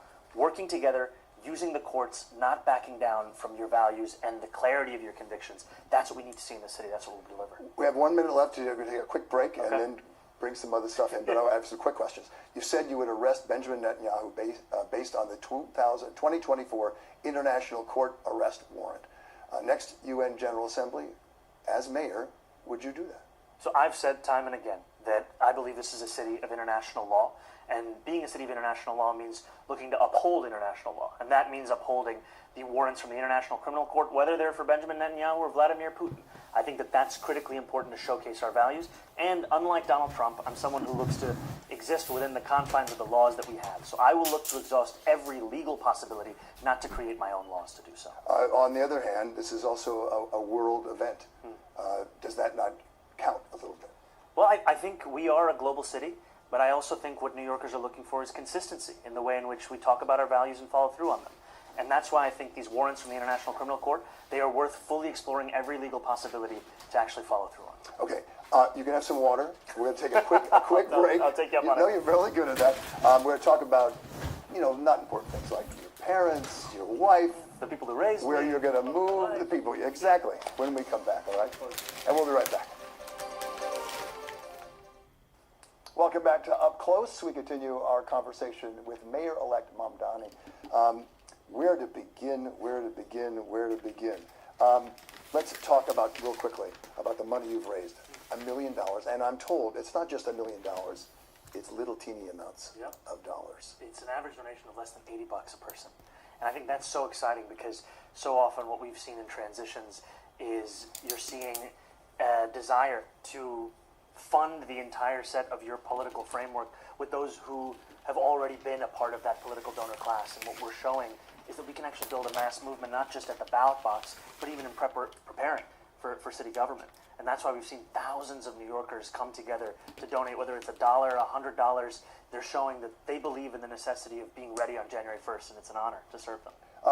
Going back, we're supposed to go forward. I'm going to go back really quickly please. To just 2 weeks ago, Yeah. this coming Tuesday, and your victory speech. A lot of people thought you were a little bitter in some of that. You said something that really got to me. You said it in your victory speech, that we campaign in poetry and we govern in prose. I Thank didn't you, hear Alan. cite the person who said that in real life decades ago. Maybe you did, but I didn't hear you say that. He's a very famous person, and he had great meaning, especially because of who said it originally. Yes, and those are the words of Mario Cuomo. That's the former governor of the state. And those are words that are so iconic that every one of us knows exactly who it is that said it when we utter them. And I think it's an indication of the importance of not only working through what our campaign was, but also continuing that same work in governing and showing that this is a city that can be one that lives up to the peaks that we've hit in the past and also gets through the valleys that we're living through right now. Prose. Yeah. It's beginning, right? It has to begin. It has to begin. I have so many things to do, and I'm looking at this and I'm saying, oh my goodness, we're not going to have time. Well, I'll be back. Real quickly. Well, I hope so. Real quickly. Yes. Are you going to move out of your one-bedroom apartment into a mansion, Gracie Mansion? You sound like my super now. I'm so sorry. Do I sound like your parents? No? Your parents say you should say...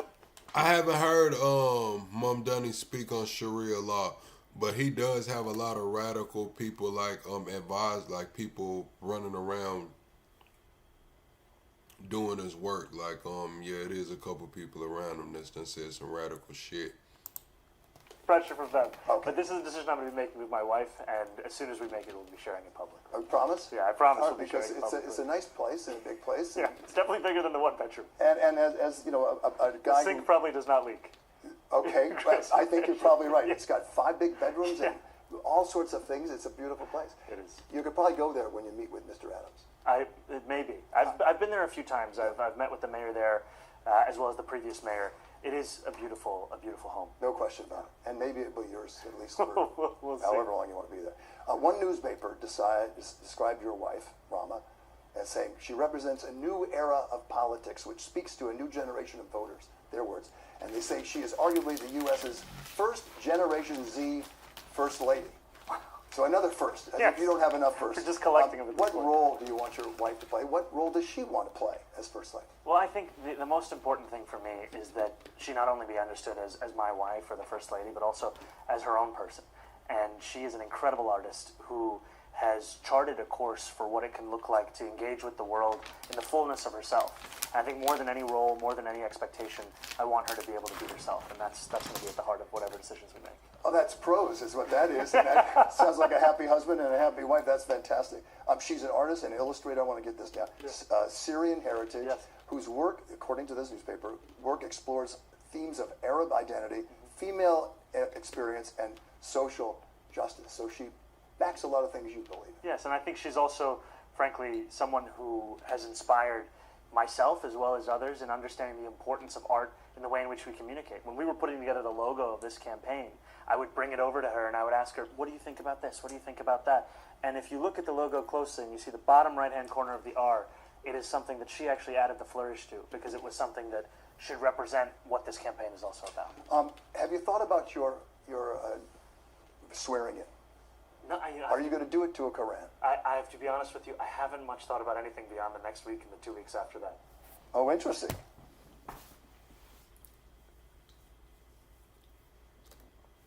You dodged that one, Mom Donnie. As I do get to the business of swearing in and inaugurations, that's something we'll share. Finally, I have a question from our producer, who I've known and has worked with for 25 years, Zahir. Like you, he was born in Uganda. Yeah. And he said this: your mother told an Indian newspaper that you were really a Desi kid. I don't know what that means. I don't think our people there tonight know what it means out in the audience. Zahir knows what that means. Tell our audience what that means. And are you a Desi kid? Desi is it's a word that describes really many of us from South Asia, and that is a big part of my heritage. And I'm proud to be the first Indian American mayor of this city, the first South Asian American mayor of this city. And I think it speaks to the fact that as New Yorkers, we can be many things all at the same time. We can be proud of our heritage and proud of our home. And to me, that's also what it looks like to represent this city in its fullness. And I'll be bringing that with me to City Hall. There's a lot of pressure on you. You know that. You're the first in many ways. You say you want to be a mayor for all the city. You have a great opportunity to do that, sir. And I think that a lot of people listening to this right now understand that and hope, if they're real New Yorkers, hope for the best. Well, I share their hope, and now it's my job to deliver. I look forward to it. Okay. Thank you, my friend. Anytime. Thank you. Ready. All right, Chad, I'm finna open up the phone lines. We was finna watch that Nick Shirley, but we're gonna say that in the morning, man. We're gonna say that in the morning. So we got some heat to watch in the morning, man. All right, Chad, I opened up the phone lines, man. If y'all want to call in, man, let me know your thoughts and opinions about Trump sitting down with the Crown Prince or Mom Donnie. I got the phone lines open, man, if anybody wants to call in. Carlos, they say, I don't understand what your talking point. Carlos is saying if Mom Donnie is Muslim, why wouldn't he swear in on the Quran? If Mom Donnie swears in on the Quran, they can kind of say, shit, New York is Islam. You know what I'm saying? That New York Islam, man, they swearing in on the Quran over there. You know, Dearborn got a lot going on too. I seen Greg Abbott actually chat. While we're here waiting on somebody to call in, let me go to X right quick, because Abbott just signed something in the law today banning Sharia law. Because they had said, I told y'all the other day that they had said, whatever Abbott did actually didn't block it, and those people that use shell companies who are still gonna do it. But Abbott put this out today. It says, today I designated the Muslim Brotherhood and Council on American Islamic Relations as foreign terrorist and transnational criminal organizations. This bans them from buying or acquiring land in Texas and authorizes the Attorney General to sue to shut them down. And it's proclamation by the Governor of the United States. And yeah, he did this today. Signed in Greg Abbott.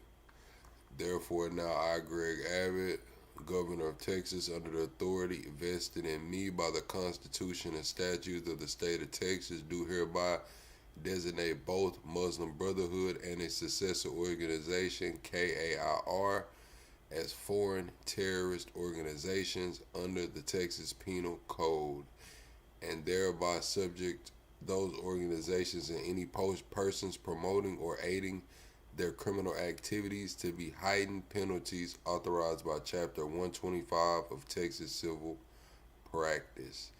Signed in another one too. So yeah, that's what Greg Abbott did.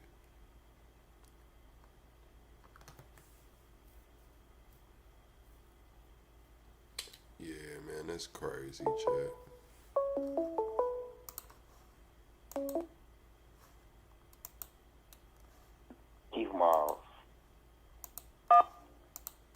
going on, Keith? Where you calling from? Lexington, Kentucky. What's going on, Kentucky? Listen, I am watching this, and I don't care if he wants to run for government, but he shouldn't be able to change the government in any form, way, or fashion.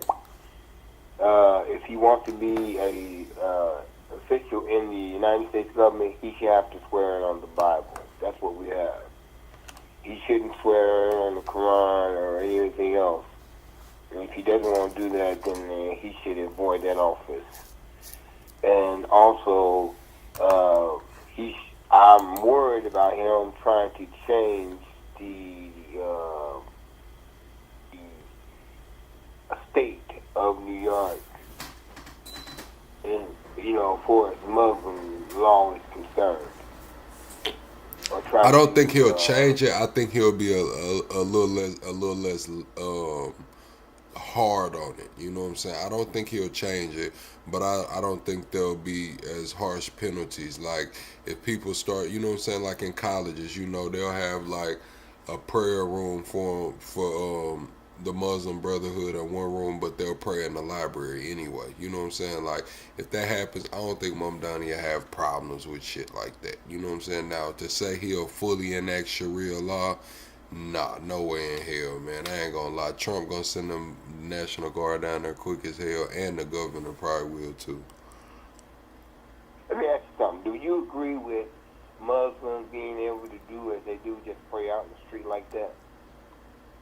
I mean, if they impeding traffic or impeding, daily life, then nah, they shouldn't be doing it.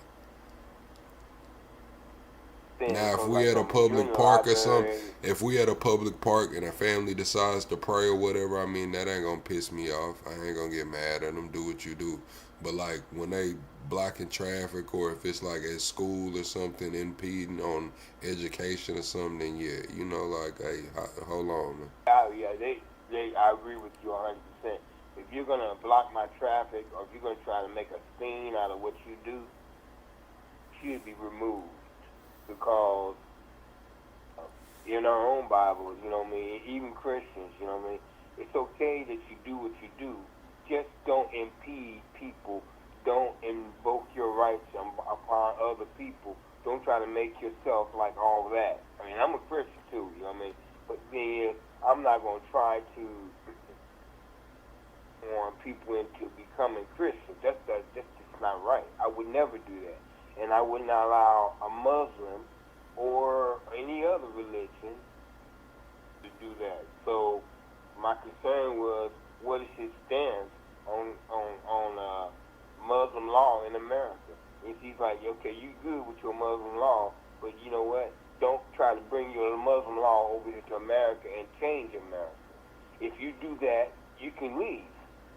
Yeah, I don't think that that's the goal right now. I think Mamdani's a stepping stone. I don't think Mamdani's here to bring in Sharia law. I think Mamdani's a stepping stone. What did they say? 35 or 37 Muslims got elected during this last election cycle. I think Mamdani's in the lead right there. Mamdani's in the lead. I don't think he could be president ever, but I would never allow him to be president. Nah, I'm just saying, I think because he was born in Uganda, or he's from Uganda, I don't think he would be allowed to. But yeah, I think Mamdani might want to run for senator, might try to get a Senate seat or something like that, man. But you know what my concern is, and not saying that I don't trust this guy, I don't trust Mr. Mamdani. I'm going to give him respect. But the thing is, I can't trust foreigners, because if you want to try to... I don't think you should be able to hold office with dual citizenship. Right. And I think that, sometimes these Muslims or people come over the country, they filter their way inside the United States, and then when they get enough, they feel they have a right to have a say-so in things, or to change things. You can't do anything, because first of all, you're not an American citizen. You come we allowed you to come over here. Now we allow you to come over here. You feel like you have a right to change stuff. It's time for you to get your bag. And I feel that way about any religion or any foreign individual that's not fought for the American people. If you're not fought for the American people, if you're pushing for the American people, bye. Man, if y'all want me to be brutally fucking honest, I'll be brutally honest. I ain't even mean to cuss like that. It's the late night though. But I think Mamdani's doing what all the other politicians do, man. Mamdani used to be a rapper, man. He was out there holding guns. Mamdani in this for the bag, man. Mamdani trying to get rid. Mamdani needs to get the Congress or the Senate, man, so he can get in on them insider trades, man, and where when his net worth shoot up 25, 30 million, his goal is completed, man. That's what I think Mamdani trying to do, man. Mamdani in it for the paper, man. Hey, let me ask you something. If you found out that Mamdani was trying to take his money he's making for his job and then funnel it back over to the Middle East to fund those different things, do you think he should be kicked out of office? I mean, if he doing something illegal, yeah, he should be kicked out of office, but... You know, if you funnel stuff back over to a foreign country to fund wars and stuff like that, yeah. Yeah, to fund wars, but I think Mamdani would probably send the money to, like, Uganda or something. Like, isn't that where he's from? A lot of people, they what do you call that? They wash money. What do you call that? Wash. They have the money. Yeah, I'm just saying though. Mamdani not even from the Middle East is why I said that. Like he would be kind of going out of bounds to, you know, send it. Now people around him are a little radical. Some of the people around him. But yeah, I don't see Mamdani funding wars. Like, nah, I just don't see that. I think Mamdani is, like I said, a poster child. If you want to be real, Mamdani's damn near like an industry plant. What we call Mamdani is a plant. Nobody had heard of this dude. He was rapping. He comes up a year before the election, decides to run, takes social media by storm and wins, you know. Shit, Mamdani is, and then the lady after Mamdani won her the day before, she was like, yeah, this was not by, this Mamdani didn't win by accident. Like, it was a lot of money put into him by some very rich Muslim people. You know what I'm saying? Like, she said it. She said she was going to come out and talk more about it afterwards, but she's, like, over there with Mamdani, and she's like, yeah, when we knew this was gonna happen, like shit, we had the money, we had really wealthy Muslim donors and shit. I just took from that as, oh yeah, he's a plant. And shit, he gonna do his job. You know, I don't think they gonna act too fast, try to enact Sharia law or nothing crazy. I think Mamdani gonna do his job, let it be known that a Muslim can lead the largest city in America, and maybe the shit is okay. You know, a soft launch, a soft release. You know what I'm saying? And yeah, and Mamdani's gonna rake in the cake when he makes it to the state level or the national level. Well, you know, like I mean, I'm not putting the Bible in or anything, but you know what the Bible does say. You know, let your right hand. Well, it doesn't say that. It says, you know, you don't let your left hand know what your right hand is doing, but that right hand sure better watch that left hand, because that left hand might, you know, be doing stuff behind the scenes that you don't know about, and will eventually cause some kind of a problem. And then we don't want the problem to get so big that now we can't do nothing about it, or it's kind of really hard to do something about it. I don't think, like, I mean, and I'm not going off track, I don't think that the ISIS people, they're not doing, I mean, well, the police are not really doing their job, because when you see these ISIS people, or these people standing around and people watching them do that, they let them do that. You know what? If people really thought about it and got together and said, okay, we're going to come together as a family here in America. Hold on, caller. They're saying that Musk from Africa, he was all over the White House. He has 3 citizenships. Yeah, but Musk never held a actual position. Doge was not an actual part of the government. Doge was a task force. It wasn't actually, he never actually held a government position. and he definitely wasn't elected. He was appointed. But go ahead, Carly. You can finish your thought. So, like, I mean, I think the problem with Americans right now is they don't band together. Everybody's all separated, and even some of the government officials are making people believe, you know what, you're useless banding together because we're going to do what we want to do. No, you're not. It's the power of the people. When the power of the people get together, guess what? We can change laws, we can change government officials, and if we see something bad happening around us, we don't run the other way. We band together and we take you out. Or if we can't take you out, we make it hard for you to do what you're doing when you know you're not in the right place. So if I'm around with people and I see like one of these ISIS people grab somebody and slam them to the ground, guess what? He gets slammed to the ground. You know, oh wait a minute, I'm the police. No, you're not. You're slamming an American to the ground. You have lost all your rights to do what you're doing. We're going to do that to them. We're going to do that to you because guess what? You don't have a right no more. You've already evoked your right. So I think the same way, if Mandani comes over here, and yeah, you're right, I agree with you and everything you said. He is a plant for Muslim people that have gotten him in office. But they're trying their hand. I think we need to look before we leave. Even though they're trying their hand, they're trying to do more than what they should be able to do. So I think down the road, they're going to try to make some more problems in America because America's giving them a problem all their life. We just don't like Muslims, law in their own country, what they're doing to people. And they feel like, we'll just go over there to America and we'll show America. We'll do it to them. No, you won't. Yeah, we're going to watch a video in the morning about the migrant crisis over there in Paris, man. We're going to watch a video about the migrant crisis and the scammers over there in Paris, man. So how did you feel about Trump sitting down with the Saudi president?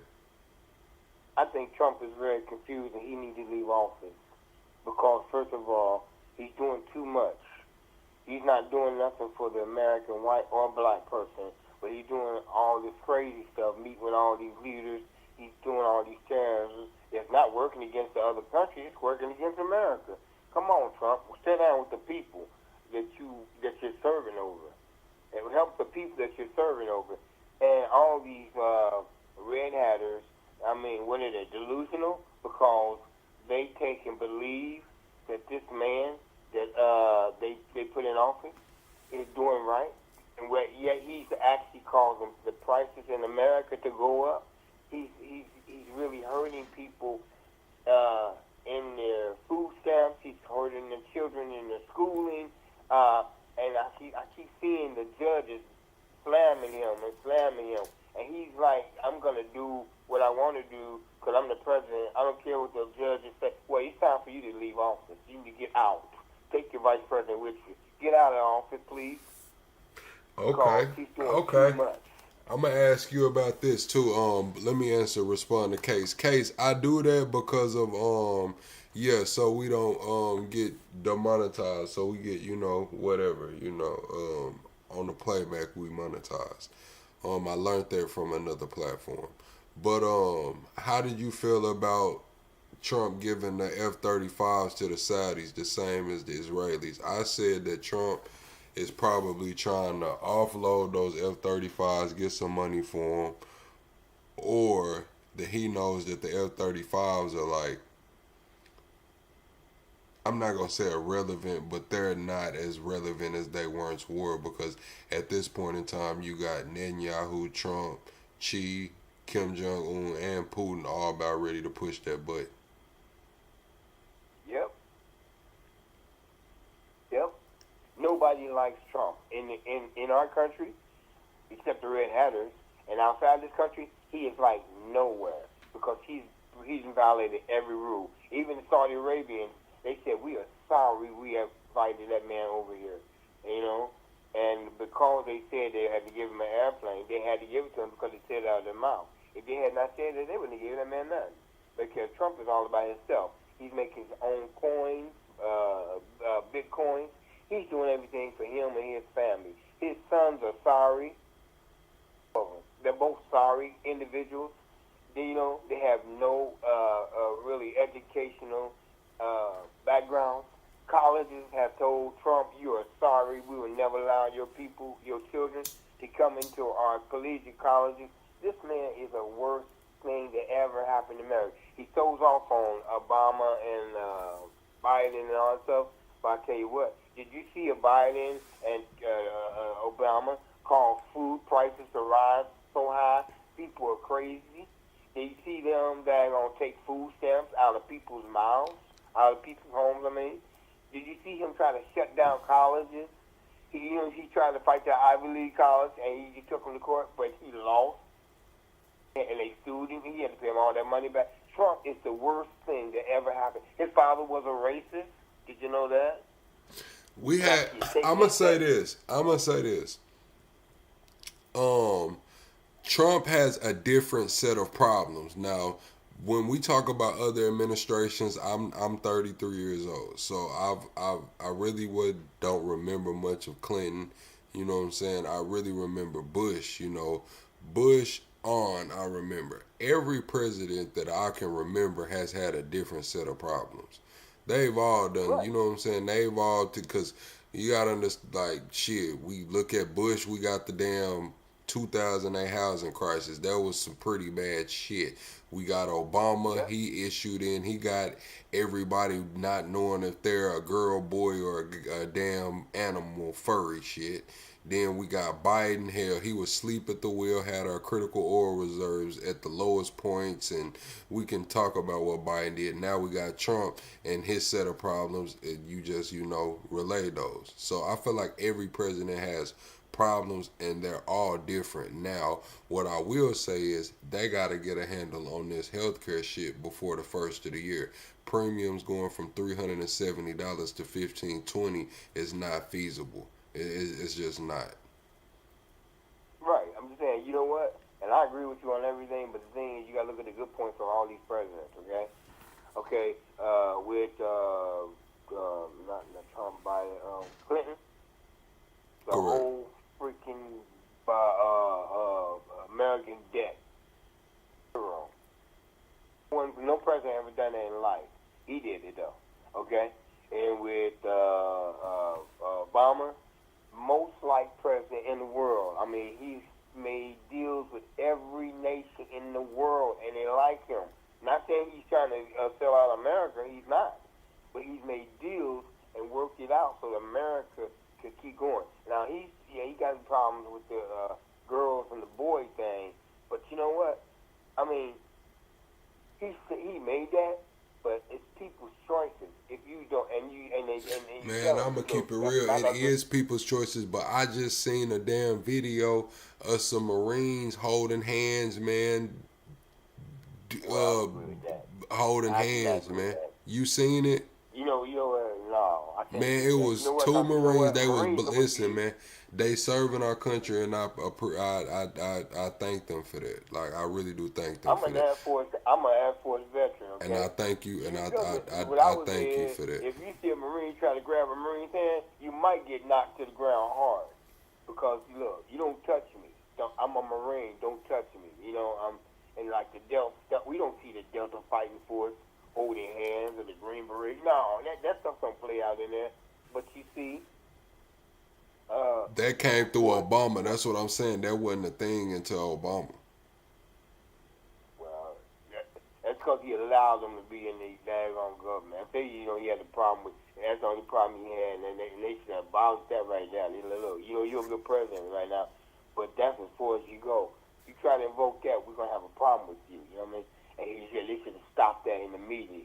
But other than that, everywhere else in the government, he was doing good. The money was good, the food was good, food stamps was good, education was good, everything was good. With Clinton, everything was good. Stop sleeping with all the little girls, you know what I mean? But I can't talk about his personal life. But the thing is, everything he did was good for America. Okay. What's his name? What's his Biden? It's a sad case. I can't say nothing good about him. I don't know anything good to say about him, man. I really don't know anything good to say about him. he was being told to do what he did. Okay, somebody's on running that government over him, and he's doing what he wanted. Even what's her name? The female. Kamala. What's her name? Kamala Harris. Tried to run against him. And she might have been a good job. We should have maybe we should have a woman over us. But you know what? Well, Hillary tried to do it, but they called her with a bunch of lies. But I don't think Kamala. I think she would have been a better job or another. She's been a second Obama, but not to that extent with the girls and boys stuff. But she would have been good, all right?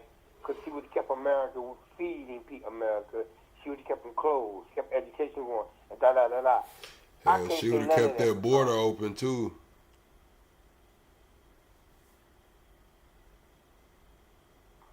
Yeah, that's the problem. You know what? We shouldn't let any foreigners in America unless it's regulated. You know what I mean? If it ain't regulated. And Trump, I mean, he's got a right idea about the borders and stuff, but he's got a wrong idea about everything else. About education, about food, about children. You know what? He's just wrong. You know what I mean? And his tariff thing, that's the stupidest thing in the freaking world. You know what I mean? He insists off everybody against America. Like you said, they want ready to push the button because of him. You know what? I think he faked his own assassination attempt. He did. He faked it. I think he got hit in the ear. I've seen people get grazed. Now the other ones maybe. You see his ear get healed real quick. His ear got healed real quick. You said what? He got shot. Did I watch the video? Yeah, I watched the video. I'm just saying, like, in real life, like, I've seen people get grazed in some crazy situations, man. Like, I've seen people get grazed, you know, like, I'm talking about shit. Right, but you didn't see it disappear after 3 weeks, did you? No, I didn't. I mean, it didn't really disappear. Their head got, like, a little skip in it, like a little, you know what I'm saying, a little... I think his choices of all. In fact, I was reading this. Every choice he made in office has been a criminal. And the head of the FBI, he's a liar, a scammer. He just got busted now this time, so he's flying all over the country in government vehicles. I seen that Cash Patel had some shit going on with the airplane. I also seen that he had SWAT security for his girlfriend down there in Tennessee. They was mad about that, but it's like shit. Who we gonna get in trouble by? Who we gonna get in trouble by? He's the head of the FBI. The only person that can get him in trouble is Pam Bondi. You think Pam Bondi give a fuck? The criminal too. She just ain't got caught. It's coming. You watch. I guarantee you watch. Down the road, that chick is gonna get caught. Cause she's in the crap. She's in the mess too. I mean, she just ain't got caught. Yeah, I'm just saying, we talking about misuse of government funds, man. We talking about that jet is probably about $40,000 to, you know what I'm saying? They was in that big boy. That's probably about a 40 ball just to get from point A to point B. It's about $30,000 an hour. Yeah. So where they was going, probably spent about $40,000 right there. You know what I'm saying? Yeah, per hour though. You got to think about the gas. Yeah, I don't think they had went that far. I think he had flew from like Florida to Tennessee. Right, because I'm a veteran and I work on planes, so I know they spent up to thousands per hour to operate that plane, to put fuel in it for the crew. It costs thousands of dollars, and he's gonna use it for his personal. Oh no, Him, Pam Bondi, the other lady, Trump, and all the people that he elected, all of them, they should all get out of office. They not worthy for this job. They're not worthy for this. Right. They're not good enough. You know what I mean? And they got too much criminal stuff going on behind the scenes. So I'm gonna keep it real. If This is how I feel about the Epstein files, because Cash Patel's talking about there's nothing credible in there. Now Trump's talking about it's all the Democrats and shit. So it went from nothing credible to being all the Democrats. Now we finna get it out. And I think Cash Patel might have put his damn foot in his mouth, because he said if he knew there was somebody on the island doing something to kid, he would have picked their ass up immediately. And now we He's a liar. That boy lies. He would have picked him up. He's a liar. We finna see. He might have put his foot in his He wants to mouth. reveal the trials now because you know what? They blacklisted Trump's name. I mean, his name was in that file over 40,000 times, and they blacklisted his name, removed his name. Now it's okay to show the files. Whatever. You know what? You got pictures of him being with this guy. So guess what? And he was doing stuff to young girls with this guy. He's got 40 felonies. What the heck? He shouldn't even be president. It's time to get somebody. It's time to do some government cleaning. They said he didn't do nothing on Epstein Island, man, with them girls. They said he was blowing bubble. They said he was blowing bubble, man. I know. He was up there playing tiddlywinks, okay? He didn't do anything. He was in the other room while they were doing all the drugs and the sex in the room behind him. And he had nothing to do with it. And you know what? I believe if that's true, angels are coming down tomorrow and give everybody money, millions of dollars. Everybody's going to be rich. You know, if that's true. But that's not true. Angels ain't coming, and he was in there, and he was involved. He did everything they did. Everything Epstein did, he did. That's the truth. And Cash Patel is a liar. The man's lying. You can look in his face and tell he's lying. Who do you think Bubba is, or what do you think Bubba is? You can never really tell, man. They lie. They change names so much. Some people said it could be weed. Like smoking weed, blowing Bubba like Bubba Kush. Well, hey, look, what's this star they got, what's his name? The rapper. They put him in jail. He had all this baby oil in his house. Diddy? Okay, so, like he had all that baby oil in his house. He said, I was just keeping the baby oil. Yeah, right, whatever. You was doing more than keeping baby oil in your house. That's the same way, you know what I mean? Well, Yeah, like I said, they look said at Diddy was every- just. They every say he was officially just beating elected off with it. criminal. They say he was just jacking off with the baby oil and making them pour it on each other. Yeah, right. He was screwing a lot of them guys. Even, I can't name their names, but he was screwing a bunch of them guys. Yeah, but they all came out and said he didn't fuck. They all said they didn't sleep with Diddy at trial. Every man said they did not sleep with Diddy. They said they was just You sleeping believe with Cass. that? I hope you don't believe that. I hope you Man, don't believe that. the only person that said Diddy was fucking him was the dude that tried to smoke, the dude that tried to kill Trump, the Trump assassin. He said he fucked Diddy. I think. All of them were screwing. They talking about the red couch a long time ago. All of them got on the red couch. All of them were screwing. Every actor, every star, everyone in his house. Now 50 Cent said he didn't go in there. He said, I ain't playing that. I'm not going over there. It was like something was going wrong in the first place. I believe 50 Cent. He didn't go. But I don't know. rest of them 50 guys, had they that went over picture there. with Soldier Boy that was looking kind of crazy. Yep. All of them got him. They all fucked him, okay? Every last one of them. They lied, said they didn't. Because they trying to keep their behinds out of jail. Because you want to jail. They don't want to do jail time. They want their money. They didn't want to go to jail, but now he's in there for life. But guess what? It's all going to come out. Because you can't get away with it. Yeah.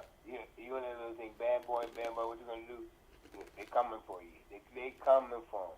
And you can't do crime and get away with it. It's going to catch up with you.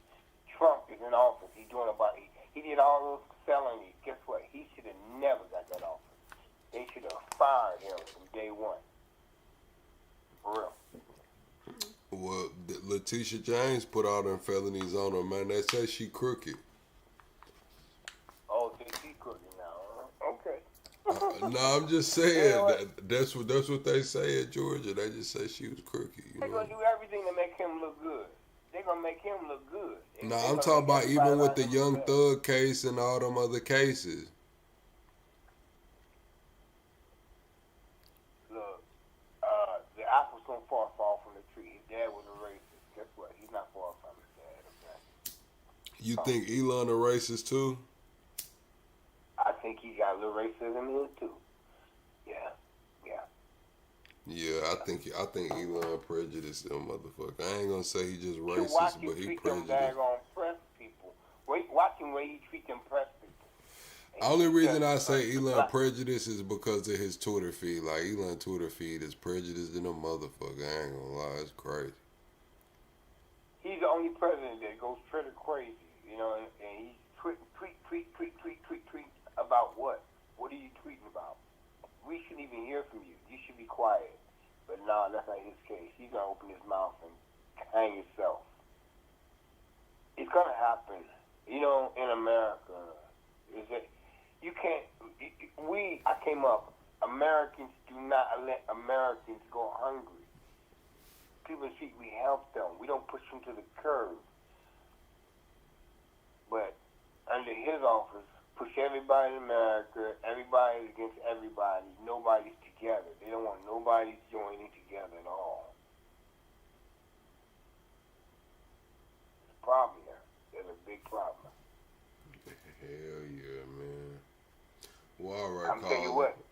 The election's coming up. When that election come up, promising. I think he's not gonna make that office. If he does, he's gonna do some criminal stuff to make it. That's the only way. Who? JD man? Trump, I think they're trying to do away with electronic balloting. They want to go back to the other way. Like, no, keep electronic ballots. Yeah. Trying to regulate what people. I think Trump too old to try to. I think Trump too old to try to run it in 2028, man. Oh, the man's 80. He's time to quit. I think there should be a limit on that. Once you get 80 years old, you gotta get out of office. Your brain ain't thinking right. You know what I mean? Hell yeah, man. But we finna get up out of here. We finna get up out of here, calling, man. I gotta get up in the morning. We'll be back live in the morning around 8 a.m. Central Time, around 8:30 Central Time. I appreciate talking to you, man. You know what? I can finally talk to somebody that, you know what I mean, they can actually talk about it. You know what I mean? Other people, they get crazy. They don't want to talk about it. They get issues. They get all tight about it. No. It's a real issue going on. No, for sure, man. I appreciate you for calling in, caller. I hope you subscribe to the channel, man, and give us a call back. Oh, thank you. All right, man. All right, chat. Yeah, we live every day. We live every day for the most part, every day between 8 a.m. and 8:30 a.m. and 9 and 9:30 p.m. You know what I'm saying? That's the schedule we try to keep, between 8 and 8:30 a.m. and 9 and 9:30 p.m. But yeah, we'll be back in the morning, man. We're gonna have an action-packed episode. We're gonna hang out. Boom, boom, boom. Do not gatekeep this channel. Share it with a friend. The last person you text, to your socials, don't matter. Hope everybody has a good night. Sleep tight. Hope you don't toss and turn. You know what I'm saying? I hope when your head hit that pillow, you get all the rest that you need so you can wake up in the morning and rock out. You know what I'm saying? Double tap the screen. We're still chasing 100 likes, and we are 25 subscribers from the next so go. Matter of fact, we need 2 subscribers right quick, man. Come on, man. Can we get a quick 2 subscribers? Did anybody in here forget to subscribe? Did y'all forget? Like, what